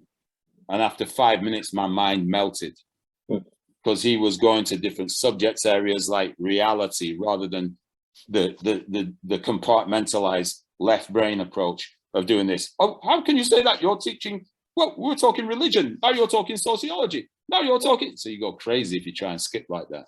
Yeah. So anyway, this is the brain and the horizontal timeline. Here's an anecdote. This is my Scottish defeat. One day I was playing table tennis in school. This little guy comes in asking my friend who I was playing with, a guy called Ben, he went to make a phone call. I had to make this phone call. So I was in there just, and this is back when I was buff, not this many stones ago, right? And this guy comes in, he's a Scottish guy, beer belly over his tracksuit bottom, and he comes in, is Ben about? And I said, he goes, oh, do you want, I told him, it's a phone call. Do you want a knock up? And I said, okay. He beat me 21-0, or 21-1, sorry. And the 1 point I scored was the first point because he was weighing me up. And then what did he say? He said, he goes, he beat me 21-0. Then the third game, he started coaching me. And he said, Paul, when you're playing, where are you looking? Where are you looking when you're playing, knocking the ball? And I said, well, I'm looking where you are to get. He says, why do you think I'm going to move the table? Keep your eye on the ball. And I was like, bastard.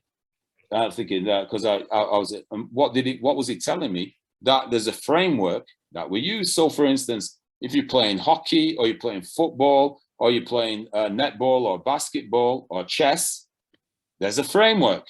It's on the ball. Yeah, it's a framework. You move within that context. And guess what? That's what the BCAD timeline structure is. It's a framework. So what happens is the usual range of Black history we get. So if you can see there, this is going into 3000 AD. We're at 2000 AD, 2000, I should say. Now, this is the usual range that we're given. Is this little piece here? That's our range. And they say, what's that? 1441, enslavement by Europeans. On the timeline, the image, that's how much you get.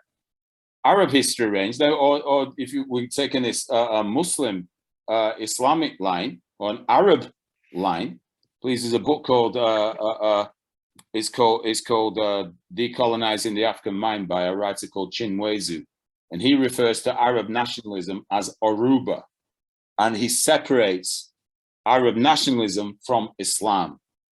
You understand this now? He's separating the two. It's Arab nationalism, right?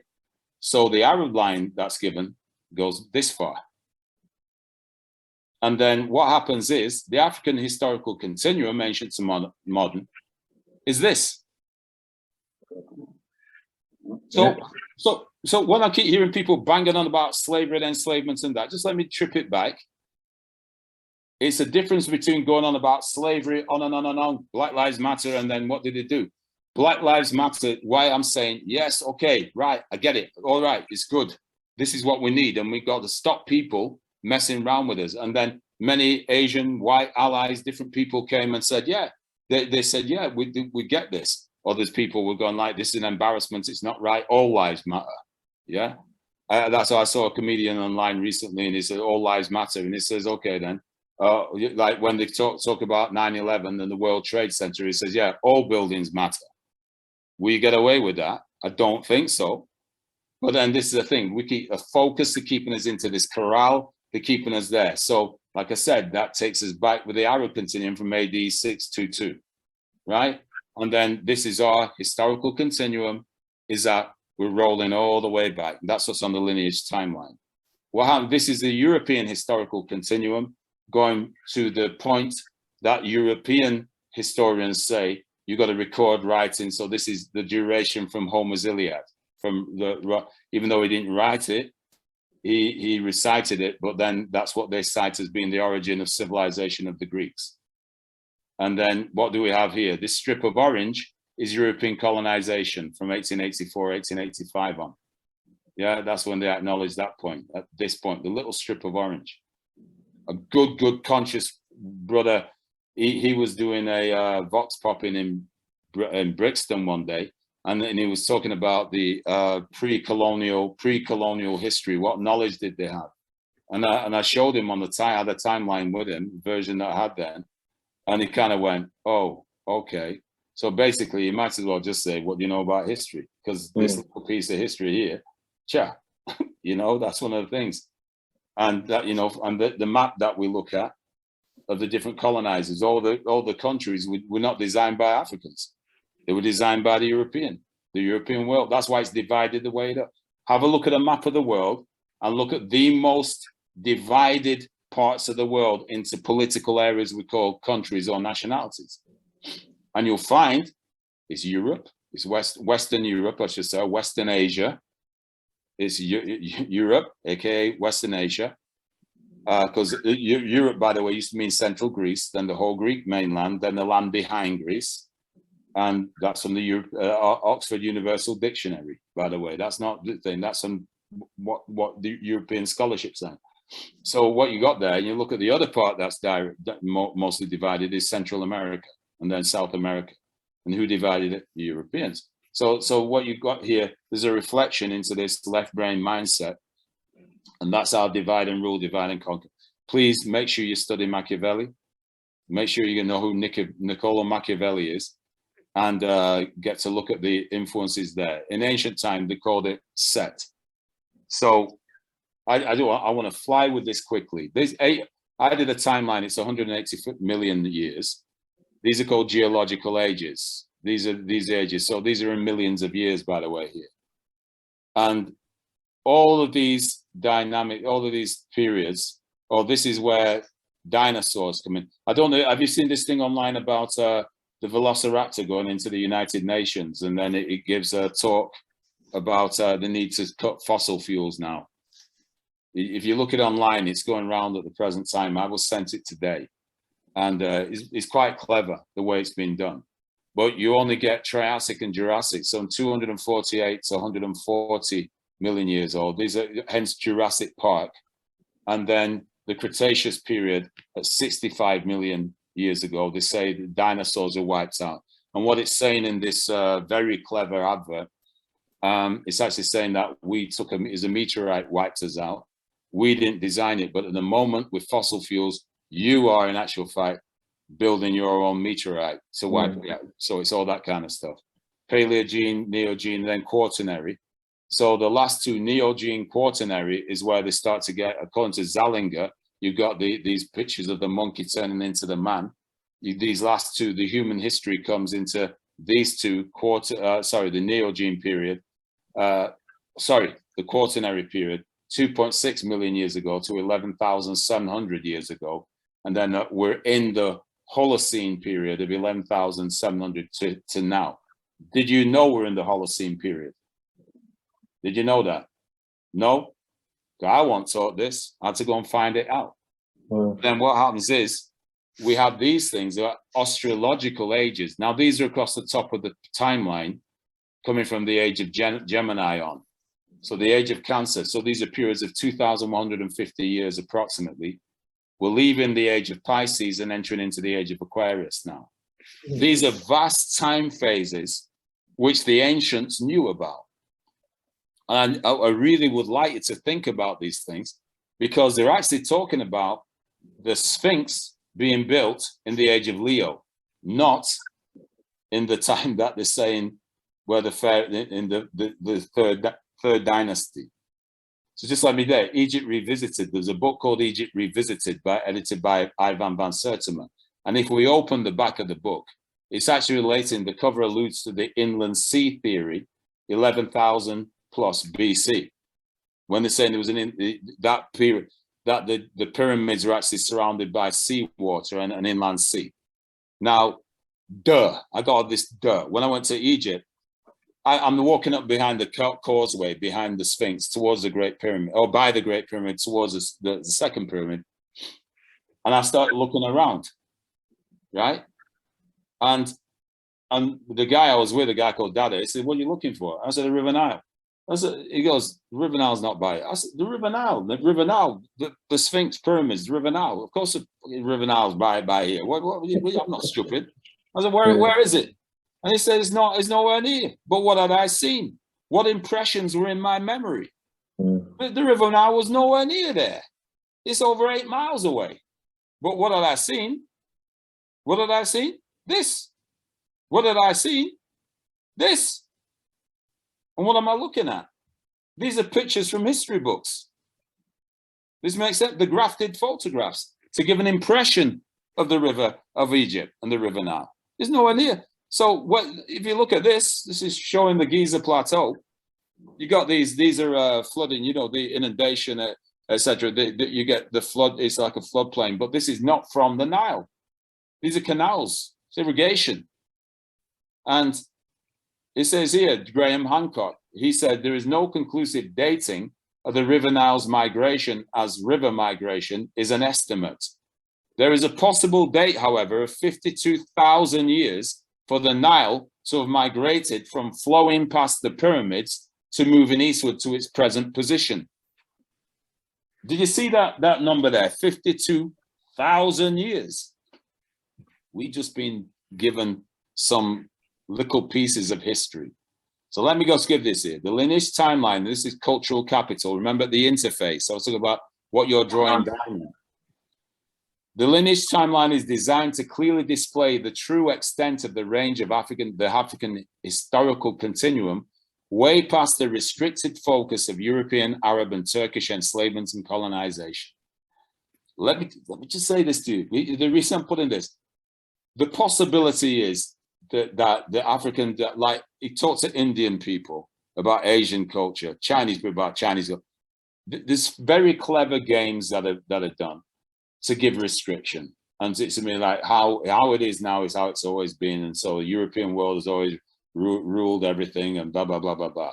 It's a nonsense. Oh God Almighty! But even this, the lineage timeline to me is called the short chronology, and it's very clever. You see, they'll say things like, yes, Egypt began 3,100 BC. No, that's dynastic Egypt. That dynastic Egypt. That's not Egypt or Kemet. It's a dynastic period of Kemet. That's how they reduce it. Then they start saying Babylon's older than or anywhere else older than the Africans.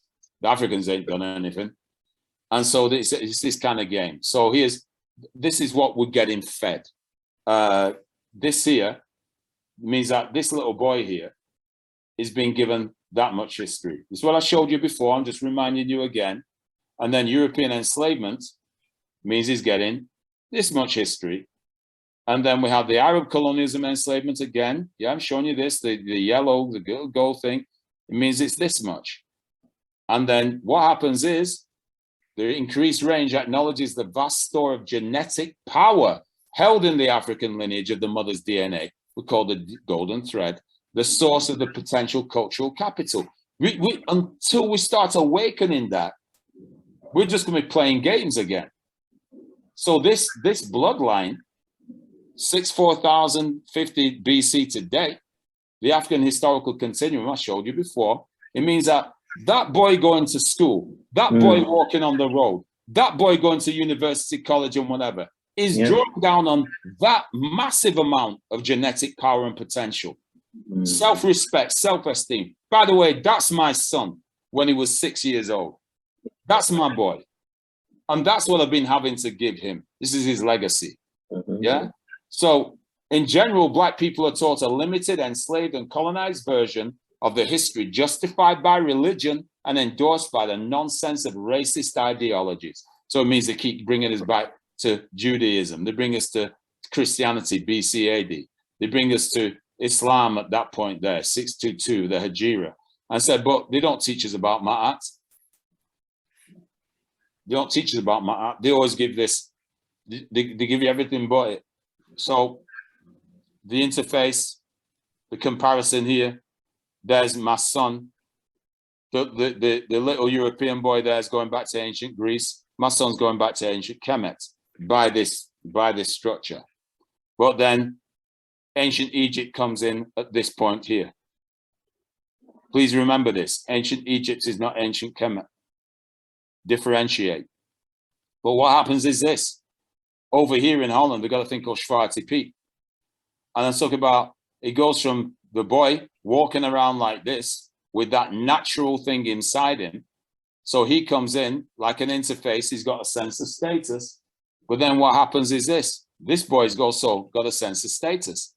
But every year, for quite a few, since 1944, it got popularized, and then people started to do it. White children, white adults and whatever used to do this.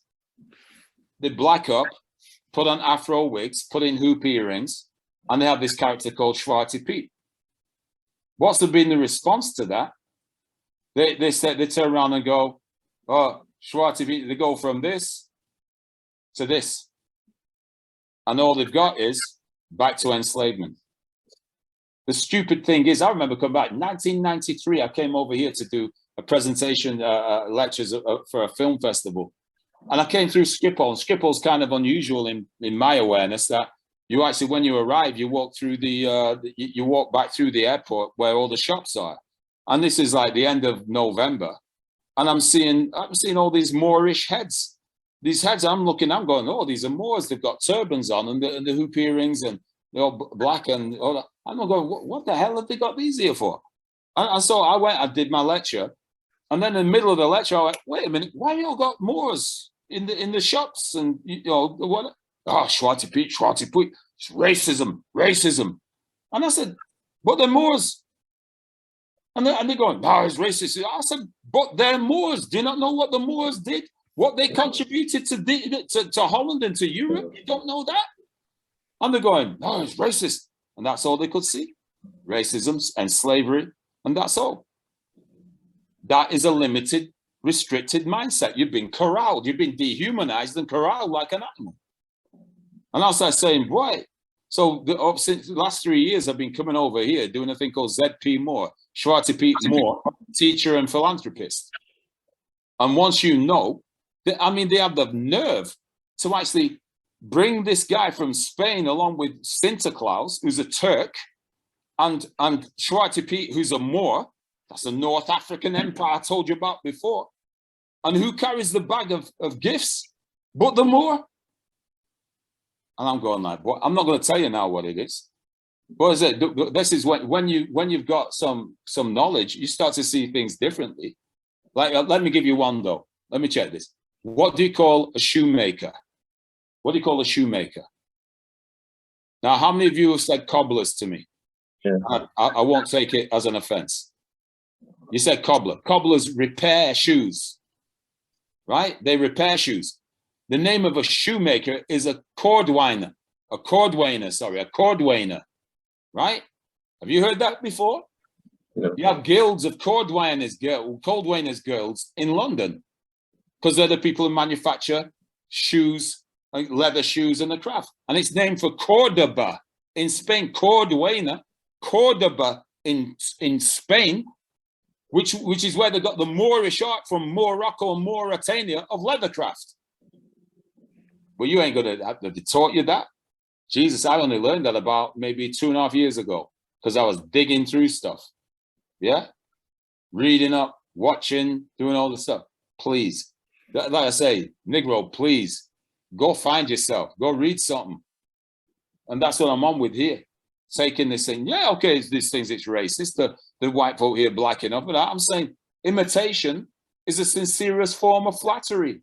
Because of what the Moors brought to this, like I said, I'm here in the Netherlands, in Holland.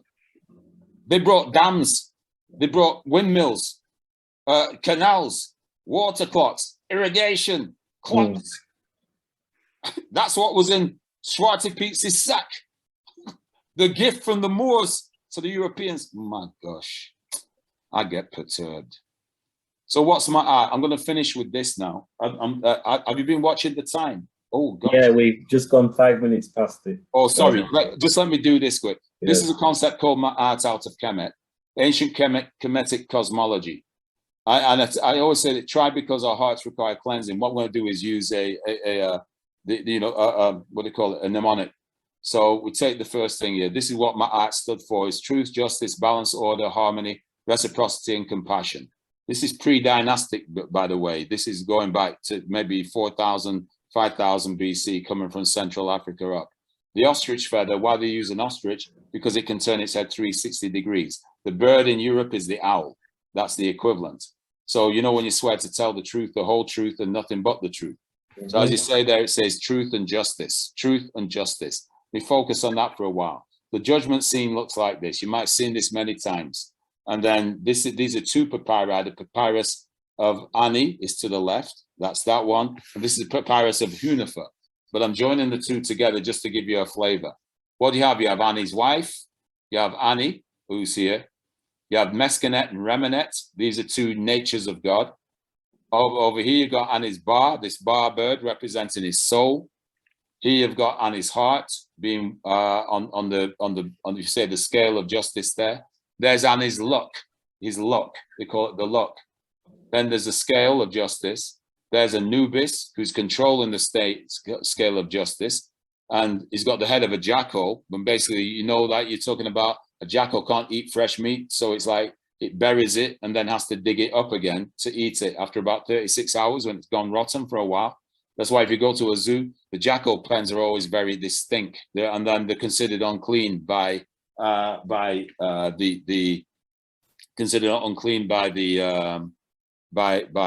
Islam, etc. So what we've actually got here by Anubis, he's controlling the scale. You got the feather of Ma'at, you got Tehuti recording, then you got Amit, who's a demon made up of three creatures which were deadly for the Kemites. You got the crocodile, the lion, and the hippopotamus. Then across, you've got Osar, and then here you've got Oset and Heru feeding back to Osar, and then you got the presiding Neteru, or natures of God, looking over. So if we check here, the judgment scene applied. What do you have here? You got the defendant and his wife. You got the defendant's character being judged. You've got the defense counsel, the luck, that's there. You got the scales of justice and the justice process. You've got the prosecution counsel. You've got the court recorder. You've got the prison system that's going to swallow, that's going to consume him if he's not, his heart is not in balance with the feather. You've got the judge. You've got the 1, 2, 3, 4, 5, 6, 7, 8, 9, 10, 11, 12 members of the jury. And then you've got the 4 persons of the jury reporting back to the judge. Then it's so complete, you've even got the social reporters, Meskenet and Remenet, presided over the conception and pregnancy and the birth and formative education of the defendant. That, in actual fact, is that's the modern justice system in a nutshell. And what do we have here? This is the feather, there's another feather, there's another feather, there's a shield. And this is what used to be on the City Magistrates Court in Manchester. And I used to laugh with the guys because what happened was when I used to go and work in prisons, I was saying, you walked past that at magistrates level and you never came back out, did you? They were using your historical, cultural capital on you because they borrowed it, plagiarized it, and use it to their own ends. But we don't know this. Manchester, UK. I think the magistrates court is actually gone now. So just let me finish by saying this. Please remember this. Ma'at and Tehuti are representative. Those two natures of God represent the right and left hemisphere of the brain, right? Please remember here, in engineering terms, you got the socket and the plug, the female part and the male part. And guess what? That's what we connect to in our own minds, the masculine and the feminine connection.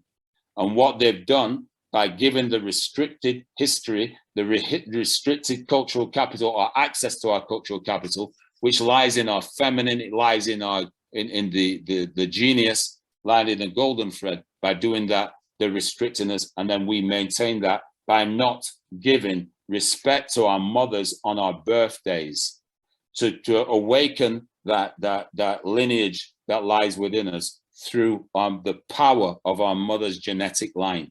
And I asked her to, anything to say, buy your mama something on your birthday, and if she's passed away like mine, what I do, I go to somewhere like Marks and Spencer's or whatever, and I'll go in, I'll buy some Prosecco, some flowers and some chocolates, and then I find the most senior woman who's on the tills, and I go to her and I wait and I go through and I check all the things. Oh, someone's looking. I said, yeah, actually it's my birthday today.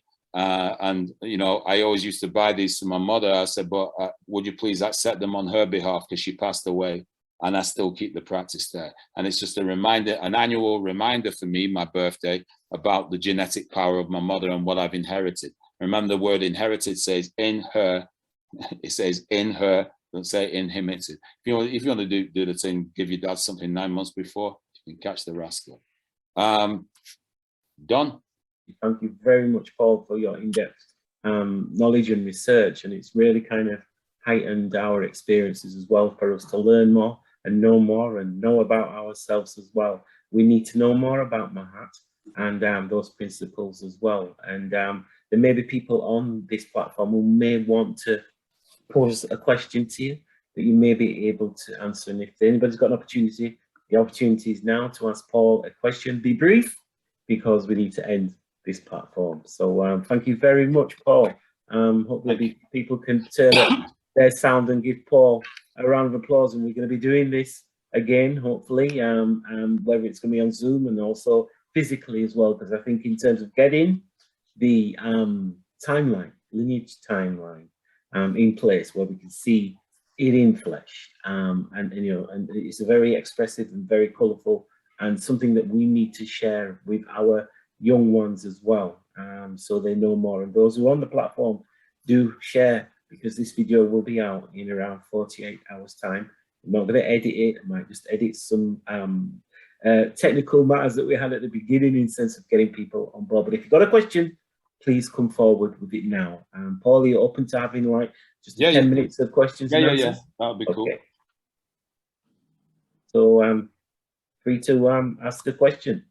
Well, Steve, Paul, give thanks, Brother Nigel, for sorting this. Brother Nat, greetings, everyone. Brother Nat, how you doing?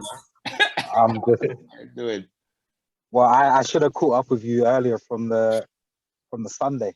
My question, well, first of all, to just give thanks. It's just always so refreshing to hear you, Steve, Paul.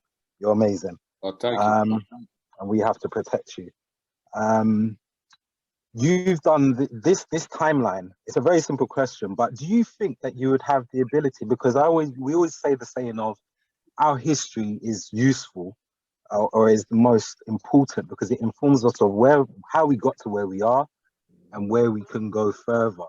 Do you feel with the knowledge that you have that you could actually produce a timeline, maybe 2,000 years, the opposite way, going forward and giving based on what we know of those ages, what the next ages will be determined?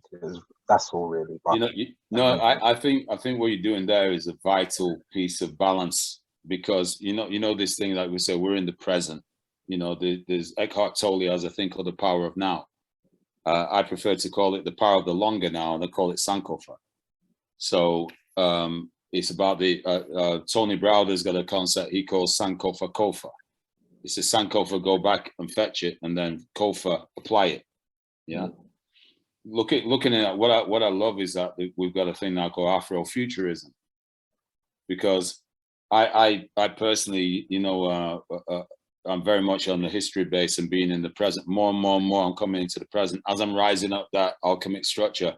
I'm going more and more into the present time and the focus and control to the higher learnings. But you see, what goes on is trying to project into the future is vital. It's vital because there's if you look at most of the science fiction we get, which is European led, a lot of it is a nihilistic, and it's the world's being destroyed and it's all this whatever. But the reason I mentioned the 850 million years, and then going into the last in human terms, and then we're talking about periods of 2,150 years, the ages. That's what I'm really interested in, is an organized sense of looking about that, going back, and then projecting for the next round, which is what Indian culture, traditional culture, does. With that said, just quickly, is I've been quite immersed in, this sounds so weird and ironic, but the Andrew Carnegie's, Napoleon Hill, Bob Proctor's, and I just need confirmation. They always just refer to a snippet. This is taken from ancient times. Can you confirm from your knowledge, are we talking about ancient Kemet? Are they Is it that they've taken this, What else? what the mind can conceive and believe it will achieve, and that type of mindset is where I'm at now personally. But did they take it from us like everything else? That's why at the beginning I put a thing on. I said about the gold level. Check the Kabbalion. Yeah, because it refers back. They start talking about they talk about hermetic wisdom, and hermetic wisdom, is Chehuti. It's Chehuti. They might even say thought, but it's Chehuti. So just hang on 1 second. I'm sorry. Hello. Thank you, Siba. Yes, can you please give them a card? I asked before. They said they get a key. You do a key and then bring them up. Yeah. That's right. Thank you. Just to say, get the timeline. I'm so sorry. I'm over time, and my partner's arriving. So so no. That's to say Kabbalion. And then when you hear these things, these guys that were tapping into the esoteric wisdoms that are coming out of Kemet. There's a tracking that I do called the flow of ancient knowledge. Simply put, Kemet continuum, the invasion by Persians, restoration period, then the Greeks come in, rename it Egypt. The Greeks pass to the Romans. They're taken down. It's like Aristotle's credited with writing 40-odd books in 7 years and whatever. So basically, there was this landing there, the Alexandrian Library. They get this information. Then that flows into Rome. Then that's taken up by the Arabs. All of a sudden, bam, all of a sudden, Baghdad becomes this like major epicenter of knowledge. But what the Arabs were experts at was translations. Flows into North Africa, goes into Spain during the Moors. Then 1085, there's the fall of Toledo and the translation schools there. There's also another, so they call that it's the point where Europe starts to regain or gain some purchase in the world, right? So they're restoring that thing. Renaissance, they call it the Renaissance. Then there's a Renaissance in Sicily as well. And then that information flows across into Europe. And then what happens is that from that, it flows into Europe. And then the people, this is where it lies. And then that's the flow of the ancient knowledge, and they've got it. So they want to go through, they credit Greece and Rome with the source of their civilization, which is why they call that period of history that they gave in the Enlightenment, in the sense is that they called it the Romantic movement, as in the Romans, the Romantic movement. So that's what you do, the flow of ancient knowledge. Sorry, a bit long, yeah? Well, thank you very much, Paul. We've taken up some of your time, but, we want to do this again. And we want to ensure that, there's going to be a physical, one of our projects is to have that timeline as a physical, not just an art installation, but a historical installation that will give reverence and coverage for our communities to know more, and for them to seek that knowledge as well, because you're imparting some sound bites, which are very long sound bites, but we've got to do that research ourselves. And with your help and guidance, we can, inform our communities and make our communities more confident, less fearing, more positive. Nigel, listen, there's so much information out there that's accessible now. I'm just hoping that the people, like I said, the timeline, draw your own, get your own, what you're interested in.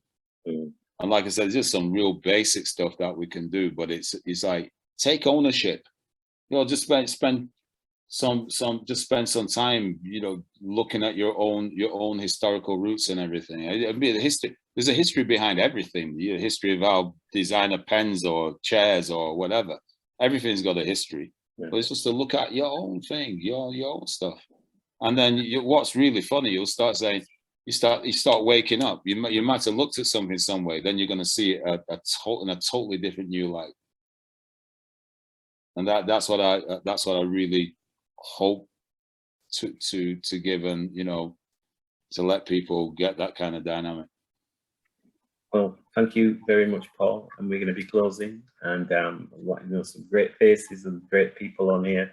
Sadiq, I loved your comments, throw in the chat as well. And you know, I'm glad that you've shown yourself, and hopefully, you know, there'll be more people coming on. So thank you very much, Ben Guy, Chizoro, Robert Dunn, Ida Lewis, Adam Deacon, Cecilia, Marcia, Michael Pinnock, Brother Nat, Miss P, Teresa, Charles Dacus from Windrush Generations, and Garrick Parakruk from Windrush Generations in Liverpool.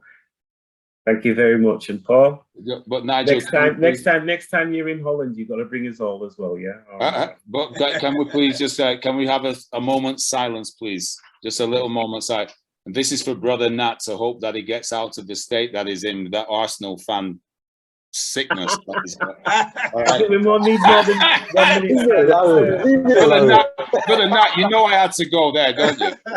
Oh man, I grew up in football, so fair enough. Okay. Catch you later, people. Thanks very much. Thank you very much, everyone. Take care. See you later. Peace. Have a good night. Okay. Take care. Thank you. Bye-bye. Bye.